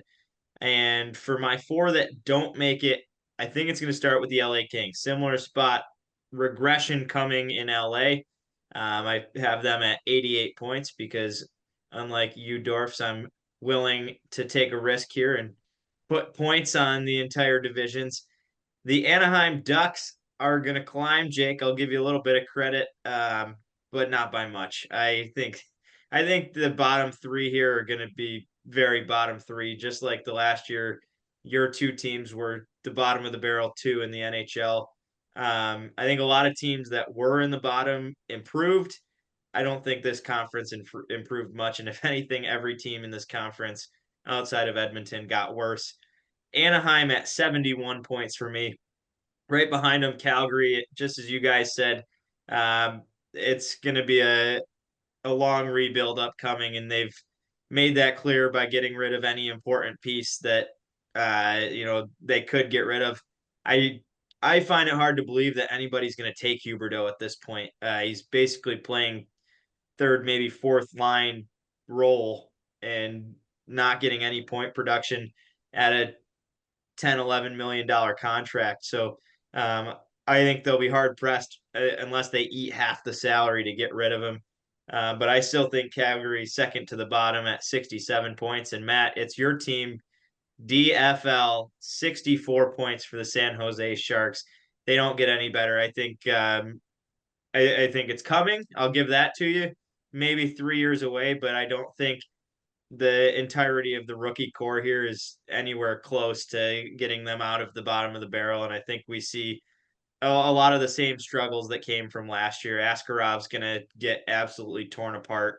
I bet there's a lot of 5-goal nights coming for the San Jose Sharks. Jake, back to you. The top 3. Yeah, for me, I'll go from the bottom up here. So just sneaking in to the playoffs for me in the wild card 2 spot is going to be the Vegas Golden Knights. I think, like I said during our kind of analysis of that team, I think they're a just do it enough team where they have the offense needed in a William Karlsson, in a Jack Eichel, in a Mark Stone, where they can get into the playoffs. It's going to be dragged by their blue line, where they have a very, very solid blue line, and it kind of hinges on, is Aiden Hill the guy? Is he going to be that number 1 backstop for you in the playoffs? Right above them, and probably a decent amount points-wise above them, is going to be Vancouver for me. They're going to get the nod from the Pacific Conference, and I just think they've got all that it takes to be another consistent playoff team. As we know Vancouver to be, they've really been consistent at the top of this division. And I think that them having Demko in the net, if he can turn in a very good season and then finish it off with a stellar postseason, something similar to a Bobrovsky run we saw, I think it could be a conference finals or bust kind of year for Vancouver. And then to top it, going to be the Edmonton Oilers. It always was going to be the Oilers. I mean, Draisaitl, McDavid, it's a tough duo to face if you're any defense in the NHL.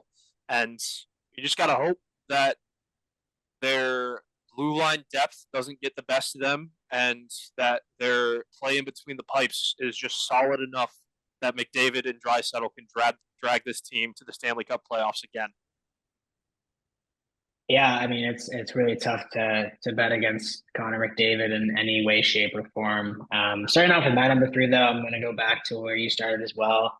I think they have a little more points than people think, but I'm going to take Vegas here. I think that defense and that goaltending is going to help them, almost like an Islander plus kind of situation where the Islanders seem to sneak into that wild card every single year, just off the basis of goaltending and defense. And then you take a team that's also got, some star power up front, Jack Eichel and Mark Stone.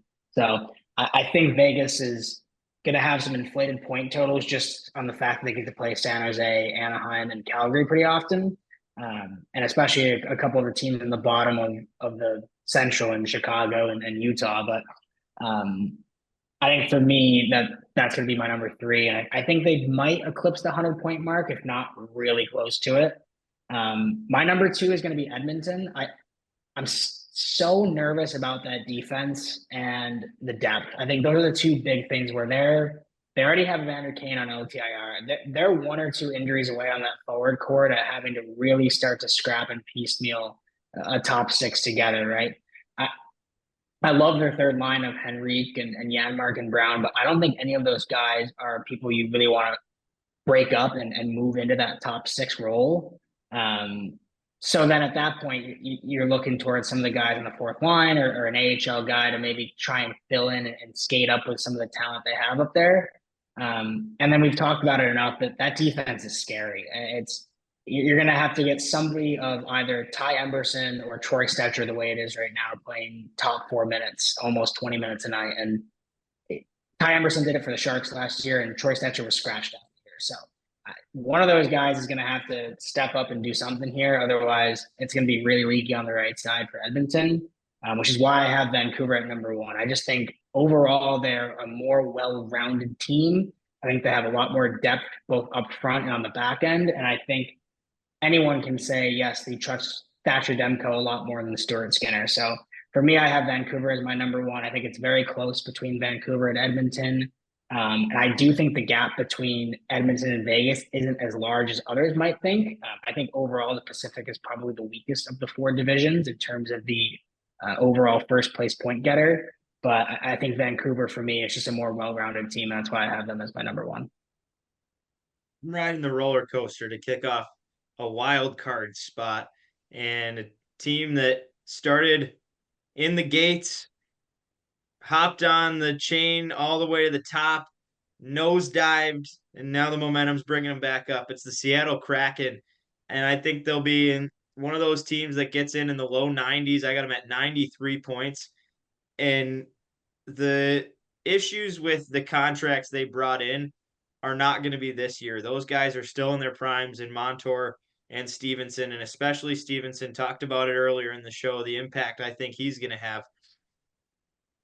When they're going to have problems on those contracts, it's going to be 3, 4, 5, 7 years from now as those guys age, and those contracts are going to be high value for maybe less production as the body deteriorates. Right now, that's not the issue. I have Seattle squeaking in as the 4 spot in this conference. The major issue that you guys failed to adjust in the rankings is Vancouver. And both of you noted one player's name when you were high on Vancouver, and that was Thatcher Demko. Demko is not in the lineup right now, and the term of how long that comes is still yet to be unknown, whether he's going to have a surgery. He had the injury late in the season that held him out for close to 2 months.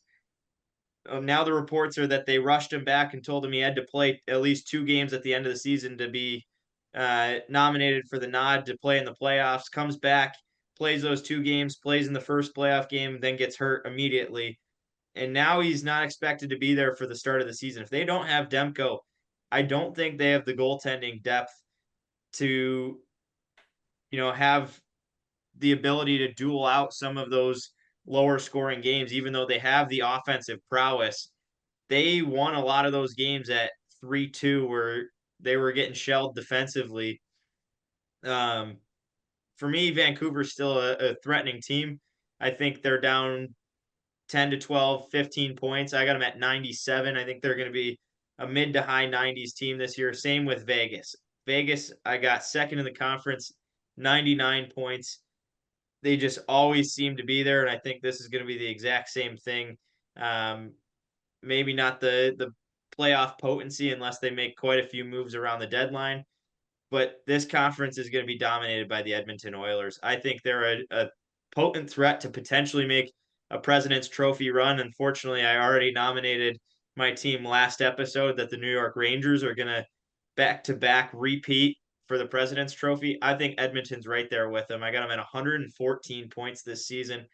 Last year, they were at 105, and they were last place almost in the NHL. They were last place in the division through Thanksgiving break, American Thanksgiving. There's no way that happens this season. That team is going to be so hungry out of the gates. I think they absolutely tear it up in October, tear it up in November, tear it up in December, January, February, March, April. They're winning the Stanley Cup this year. It's Edmonton's year. They're going to be on top of the Pacific, and that's an absolute no-brainer. Let's take a quick break from the NHL and head over to the women's game. And the big announcement that was today, as we record Monday, the 9th of September. It was announced last week that there was a big announcement coming, speculation that this was what it was. And the names and logos of the teams are released, as now the cities have a face to go with it.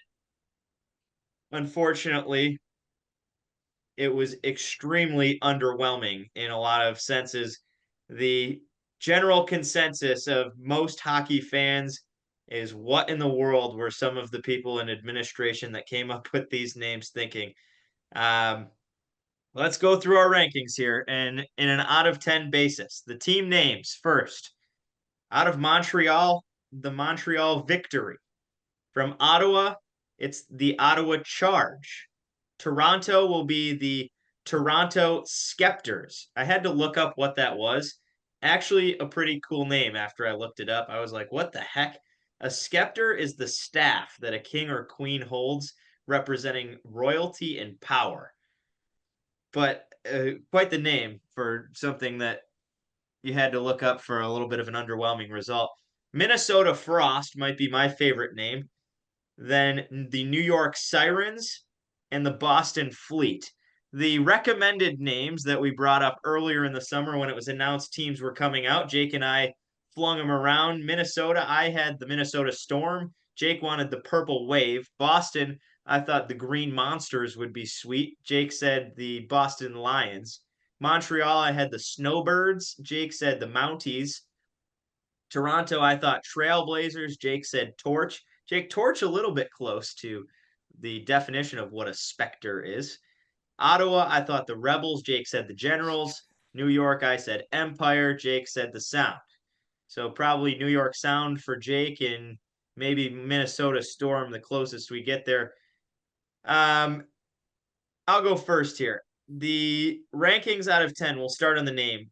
Montreal Victory, I'm giving a 6. Ottawa Charge, I'm giving a 4. Toronto Skepters, I'm giving a 6 after looking it up. Originally, I probably would have given it a 1 because I didn't know what the heck that means. I educated myself, though. They boost their ranking for a little bit of hot wits behind the administrative table there. Minnesota Frost gets a 9 out of 10 for me. New York Sirens is a 3, and the Boston Fleet is a 2. Jake, what do you got? So for me, the Montreal Victory, I gave it a 9. Ottawa Charge, for me, I gave it a 3.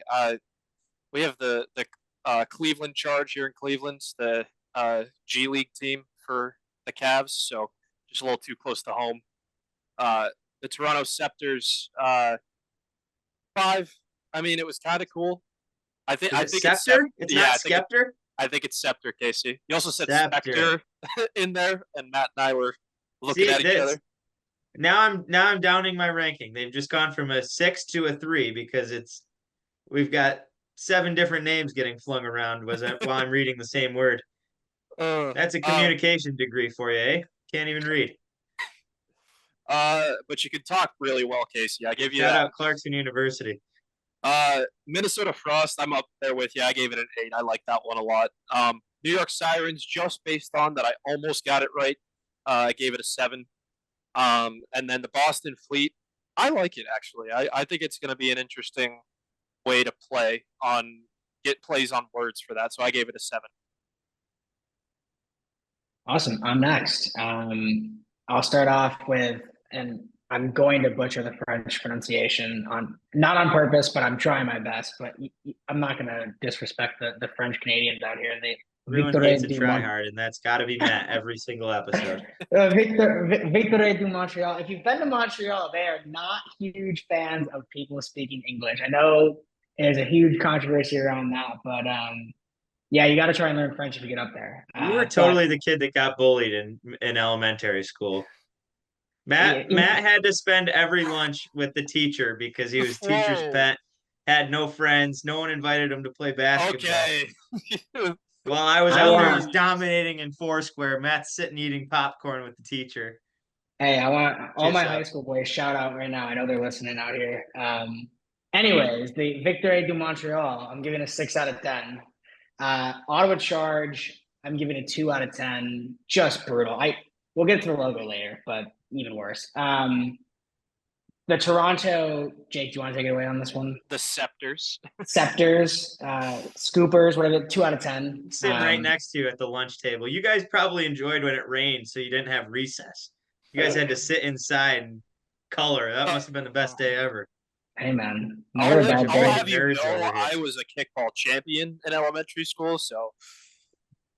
Never a bad day to color between the lines. But no, I'm gonna go a 2 out of 10 for that. If you've got to look up the definition of the name, it's not a great look.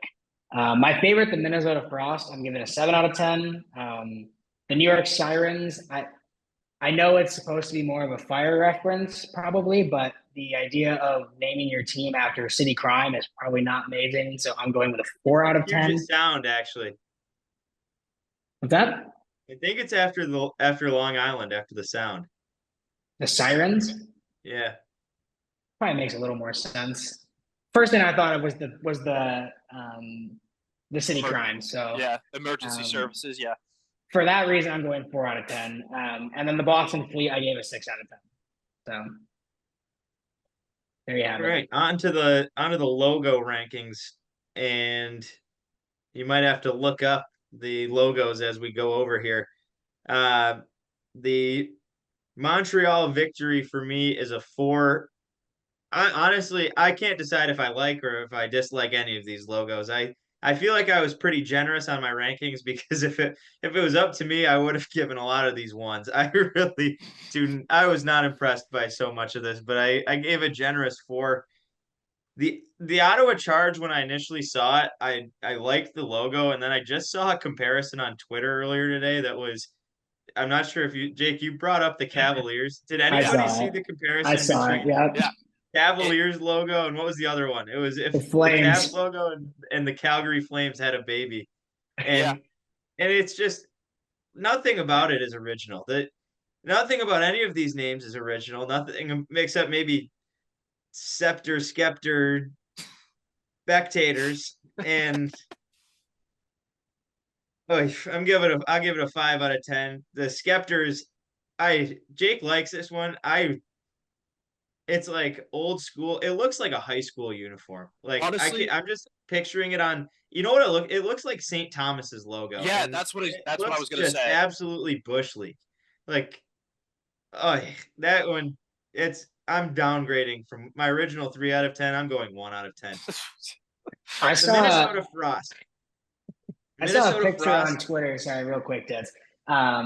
It was the Taylor Swift music video of some sort. That was a cheerleader outfit. That's kind of the only reference. Look it up after this. You'll see the resemblance. Yeah. So Minnesota Frost is an interesting one for me, and I'm giving it a 6 out of 10. I think they absolutely botched it, and it might be it's top 2 of the logos in my opinion. Maybe not on my number ranking. I think they completely blew it on the opportunity because it looks exactly like the Fargo Forces logo, but why in the world do you go with an F as a Minnesota team? It's the Frost, I get it, but why would you not incorporate Minnesota? Like, Minnesota Wild have maybe the greatest logo of any sports team of all time that incorporates the state flag, the rivers, the wilderness, the North Star because of the history of being the North Stars. Like, that logo is maybe one of the most clever logos in sports. And then you go to the Minnesota Frost and, like, at least make it an M and cover it in icicles or something. Instead, it's a jagged F, I guess, that's resembles an icicle. It looks more like a lightning bolt. I really, when I first saw the logos, was the first thing that I saw, Jake, and what you sent me there. I thought they were going to be the Minnesota Force. And for that reason, I give them a 6 because it's a good logo, but like it could have been a 10 if they would have made it an M, in my opinion. The Sirens, I give it a 6. The Boston Fleet has a cool logo. I think it's a 1 out of 10 idea. The worst name in the league, but at least they get an 8 out of 10 logo for me. Yeah, for me, I think my favorite out of all 6 is got to be the Victory. I just like how they incorporated the fleur de lis and how it's not just like in your face. It's subtle. It's there. And then I like the color scheme as well for that. The Ottawa Charge, this is my lowest ranking. I gave it a 2. Being from Cleveland, seeing the Cavs logo all the time, I'm just like, that's the Cavs. It's the Cavs, the Reds, the Flames. Like, geez, guys, like we can do something more than just a letter in a logo. Like every single team, every single one of these. I'm saying that as a Cleveland Guardians fan, where we have the C as our logo. Like, we can do more, but I don't know. I just don't know how that's going to play on. I think it would have been a cool like secondary or third logo to like throw on the patch up here, but as your main on the front of the jersey logo, I don't know. It's 2 out of 10 for me. For the Scepters, I think it's cool, but like you said, it reminds me of St. Thomas a little too much. Then when I saw the Taylor Swift reference, I was like, again, you could have gone a little bit more, but I'm going to downgrade my original one. I'm going to give it a 5 out of 10. For the Minnesota Frost, basically exactly what Casey said. I thought it was the Fargo Force, so I'm giving it a 4. The New York Sirens, I think it's cool. I think they did a little bit too much with it. I think it could have been simplified a little bit more. Because, I mean, you look at the New York teams like the Yankees, the Mets, the Rangers even. They're very clean, very, like, minimalistic logos.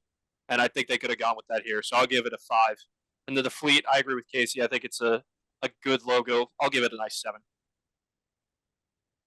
Yeah, jumping back up to the top of the list here. I think the Victoria du Montreal is probably middle of the pack here. I gave it a 5.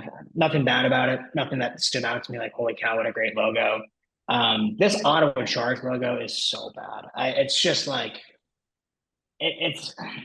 I don't like the colors like that color wave. Like they didn't do the right tones of red or yellow either, and it's just a C. Like you mentioned 3 teams. I could name probably 5 more that have the letter C as their logo. Like, do something better. I guess with the Charge, like what do you really do? But maybe make it an O or do something. I don't know. It's an O. It's an O and a C in the same logo. Oh, good. Yeah, it's just It's a dual threat. Oh, good. Just like apparently you in Duolingo. Yeah. Sitting at the 5th grade lunch table with the lunch monitor. Okay. Hey, man, maybe you should have spent a little less time dunking on kids in the hoops and learning how to say Scepters. But for that logo, I'm giving it a 2 out of 10. I mean, it's, again, like, not a huge fan of it. Just overall, like, didn't really move the thread for me. What did was the Frost logo. I know they could have done the M, but I think it's unique that they did the F to be like a little more like, this is our team as opposed to like just blending into the other Minnesota teams in the city. So I love the purple, kind of resemblance of the Vikings and kind of starting to tie a little bit back into like that culture. I think I love what Pittsburgh does and having all their teams the same color. I think every city should try and do that if they can. So I'm giving that a 9 out of 10. That's my highest ranking I'll give out today. The Sirens, I actually really liked. I thought they went pretty creative with it. It doesn't look like a hockey logo to me. It looks more like a street basketball logo, which, there is some ties to the city for that, but just didn't seem like the right thing for a women's professional hockey team. So for that reason, I gave it a 5. And then the Fleet, like you guys said, I really like the waves in the logo. I love the design. So I gave it a 7. I'm just baffled that I was so I've been looking forward to this for 2 years. I was mad when they didn't give names to the teams. Now I wish they would have just stuck with the freaking city names because we went from last week, we finished the show talking about the greatest team names around hockey, and we went from the Athens Rock Lobsters and the Orlando Solar Bears and the Greenville Swamp Rabbits to now talking about the Ottawa Charge and the Boston Fleet, and just maybe the safest possible words that any of these teams could have come up with. And Matt, you like it, or you said you understand it. So this is where I want to go with this, and you can back up your idea and your reasoning. Safe, sure, but the whole purpose of this league has been to revolutionize the sport and to grow the game. And like, if I'm going, I bought freaking Athens Rock Lobsters merch. I have no tie to that team. I will probably never ever see an Athens Rock Lobsters game, but it's sweet. Like, if you want to sell jerseys and from an advertising standpoint, sell merchandise, like, come up with a freaking sick name that people are just going to rally around, and like middle schoolers are going to want to wear that. Like, you got, for us, it would have been just neon green freaking everything. And like, and apparently Jake says I'm out of style before we started recording here, because apparently kids are being grown ups and neon green's not cool anymore. But pick like a freaking cool name that is going to get kids into it and is going to get people like me to buy your merch, because Rock Lobsters is the coolest name I've ever heard for a sports team. This is just absolutely not doing it for me at all. But Matt, you say you understand it. And Yeah. I guess you're the advertising guy of the group as our head of social media. Yeah, it's for everyone like you who's loving the old time neon glory days of elementary school basketball. You've got the old head Matt Leonardos who are sitting out here with their very plain colors and coloring in between the lines, and understanding that as a professional league, I think it really does make sense to go a safer, more neutral toned route. I think, you mentioned some semi-professional and like lower level professional hockey teams. You think about minor league baseball teams. It's great for gimmicky kind of options like that, where yes, it's going to sell a lot of merch and jerseys, but how many people really take those kind of teams super seriously? And I think when you have 6 women's professional hockey teams and you're trying to grow the league and show that you are on the same pedestal as some of the other men's professional leagues, I think it's really important to keep a very strong professional mindset. If they do have a minor league system for these professional leagues, and I think at some point women's hockey will grow to that point, then absolutely let's get creative. Let's have a ton of fun with that, and kind of sell those teams in that sense. But I think going the safe route here from a business perspective and an old head perspective maybe makes a lot more sense. I'm sorry the fun police is coming and taking you down, Casey. I'm sure your teacher just loved that apple you dropped on her desk. She probably wouldn't have even eaten mine, because I probably found it rolling around in the freaking grass next to the mulch on the playground covered in apples. But if keep just kissing butts out there, Matt. Jake, you're the tiebreaker here. What do you think? So, coming from a franchise fan perspective that has recently changed their name from the Indians to the Guardians, I feel like I have a decent perspective on this. And it's that the fans that you want for this game are the fans that don't give any craps what your name is. They're there for the team. They're there for the hockey. And that's what we saw with the Guardians, like here in Cleveland, just as a personal anecdote. Like, everybody was upset when they changed from Indians to Guardians. And I was there just like, they're a Cleveland team. I'm going to root for them. And that's what I feel like the PWHL is, because for the girls, the young girls that see these women as their role models, they're not going to care what's on their chest. They're going to see a girl playing hockey at a high level on the ice, and they're going to want to cheer for it. So I think, yes, they could have done better, and they have so many opportunities to make it better. When the league expands, or when the new ownership groups take over, or there's new GMs that want to make their stamp on the PWHL, I think they're going to have a chance to. But to start, unfortunately, they have to just kind of go with what works to start and then get crazy once they get established. So that's my opinion in a nutshell, but I agree, Casey. I think they could have made it just a little more fun it's just a little more fun for the fans that are already here. Jake, So, you sound like a politician. What are we doing here? yeah, I know. My vote goes with Matt, but you just voted for me. You literally just voted for me. No, that's not what I said. Here we go. I'm getting the last word in because I'm that kid, and nerds like Matt hated me because I talked loud in the back of the class and I talked over you giving the wrong answer. But this is the right answer. Jake, exactly what you said, though. It's little kids that are trying to grow the game, but what you said that like the fans who are going to be there are already going to be there. The whole purpose is to get new fans, like the Casey Ditzels who hear Ghost Pirates and Tahoe Night Monsters. Like, come on, fire me up. The Boston Green Monster. Apparently, that's not feminine enough, according to Matt. But I win. I win. We move on. Time to party.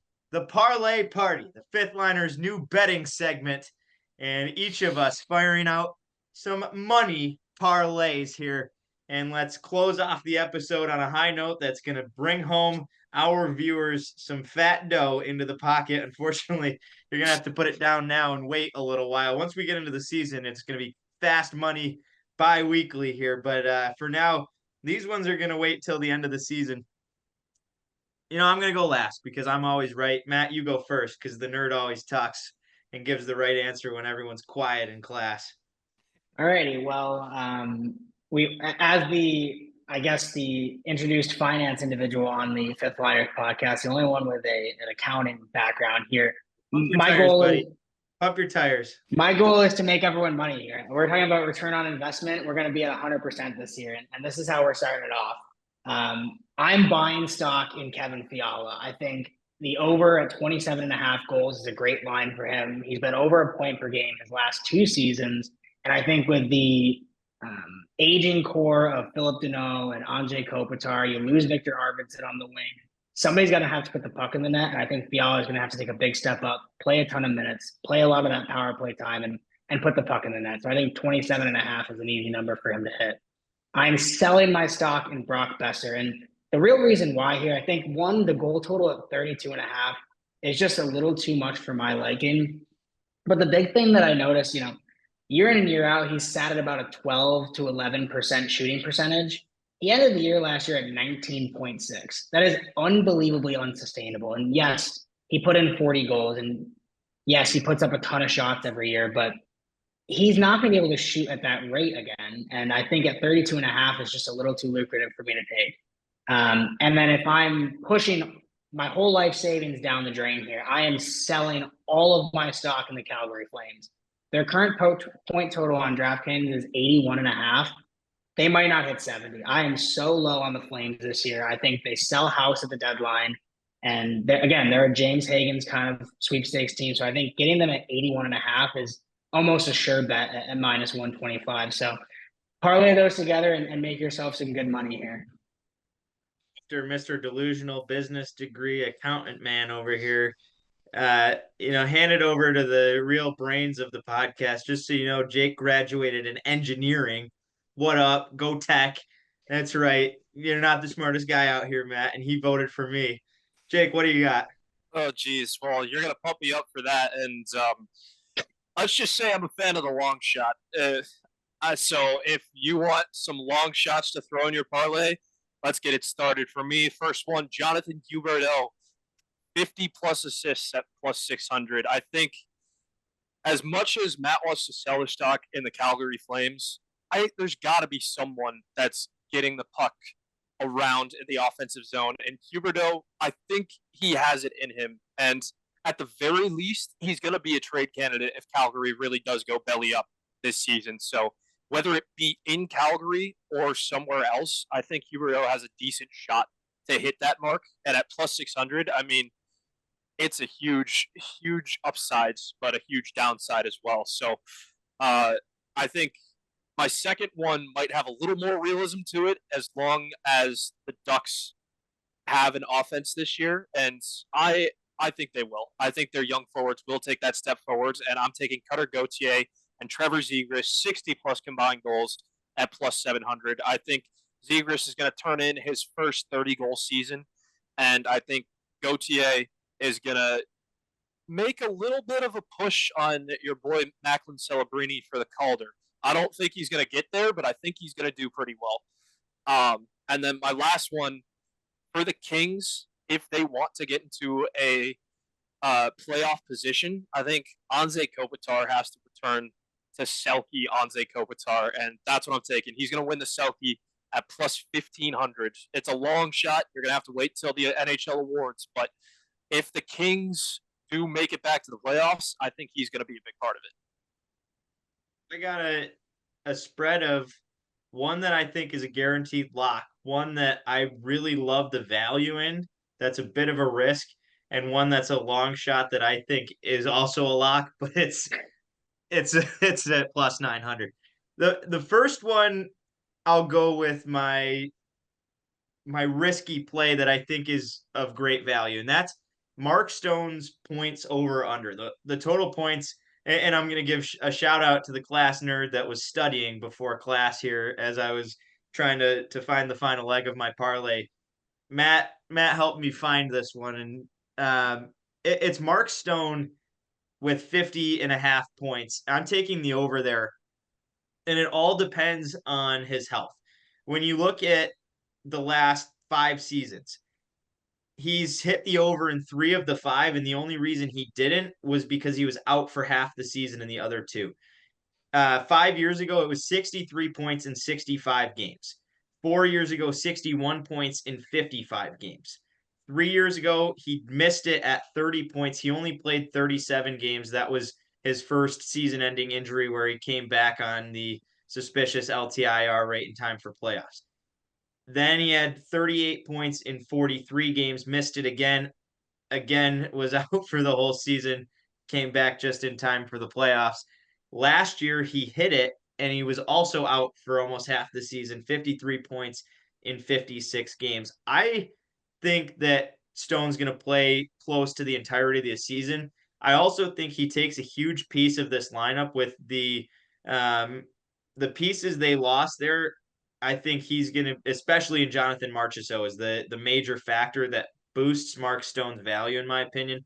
I think even if he can play 50 games this season, he easily goes at a 1.2 points per game rate. I think he's going to play huge power play. I think he's getting a goal or an assist every night with the line he's on with Eichel and potentially Hertl joining him. 50.5 is the number. The risk in that is if he gets hurt. I'm going to say he's going to be healthy this season for the first time in ever. I'm taking the over there.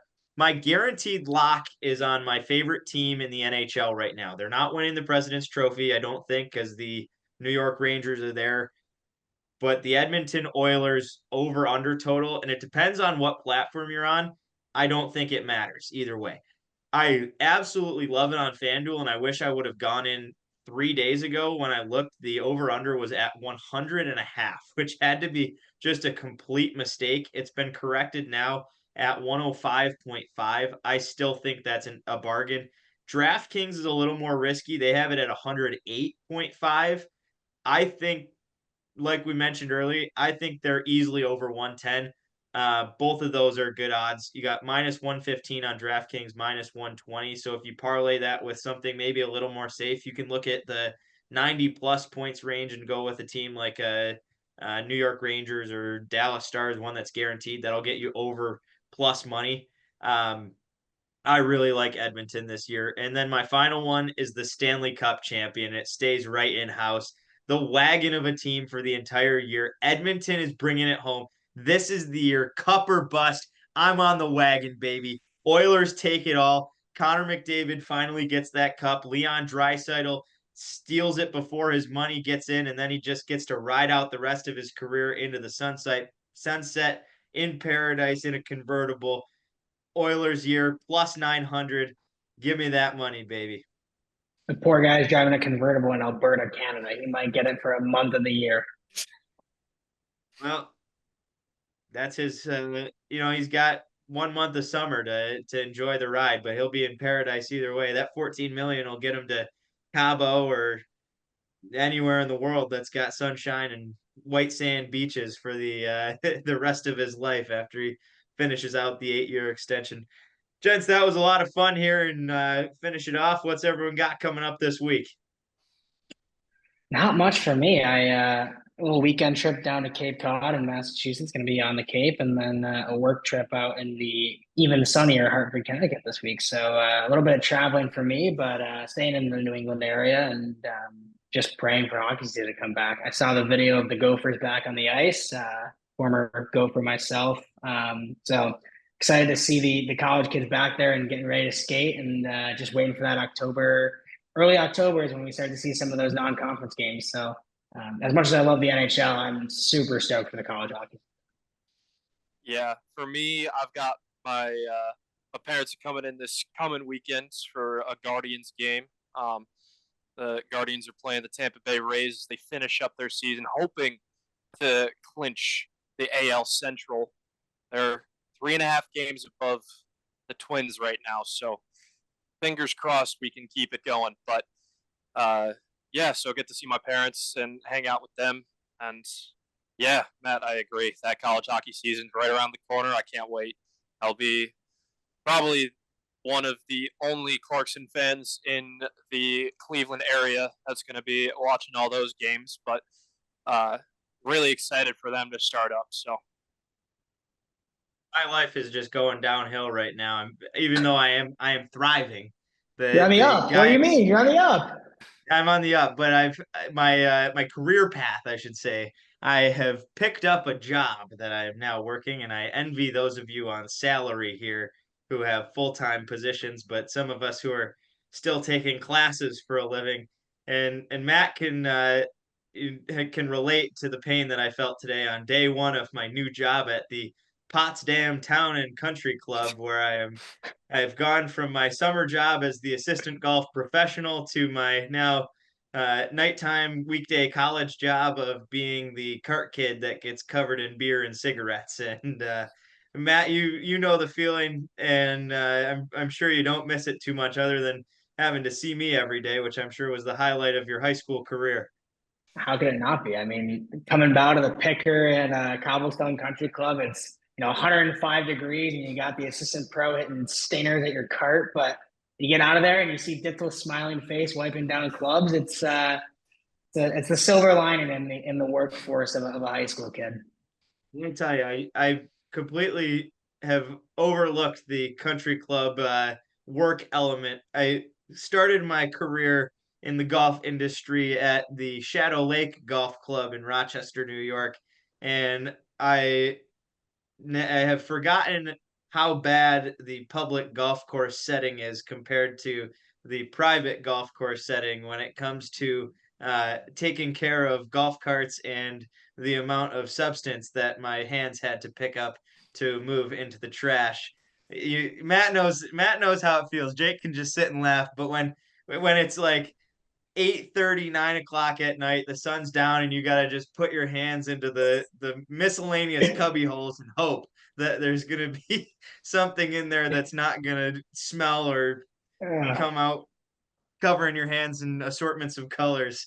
That's how my week's going. So while you guys are, working the 9 to 5 and attending baseball games, pour one out for me while I'm pouring others out. Hey, I'll think about you the next time I return my cart in a public course and left a few too many in the cup holders. That has been episode 8 of episode 9 of the Fifth Liners podcast. We're going so fast I can't even keep track now that we've hit weekly episodes. We'll be back next week here, and we're moving on to the Central. Pete Weber of the Nashville Predators coming on to talk about their exciting offseason. We'll finish it off with the Atlantic 2 weeks from now before we get into some fantasy hockey. And Matt and Jake in the fantasy league preparing for their drafts. We'll break down after our draft. Don't want to give any of my sneaky picks away. I can't wait to dominate once again. The defending champion right here, even though Matt's trying to kiss up to the teacher. This kid knows what's up. Guys, we'll see you next week. Thanks for tuning in. To all of our followers, make sure to like and subscribe on YouTube and Spotify. Big help to the show as we're on the come up. Also, some big exciting news coming up that we'll be announcing next month with a new partnership Matt organized.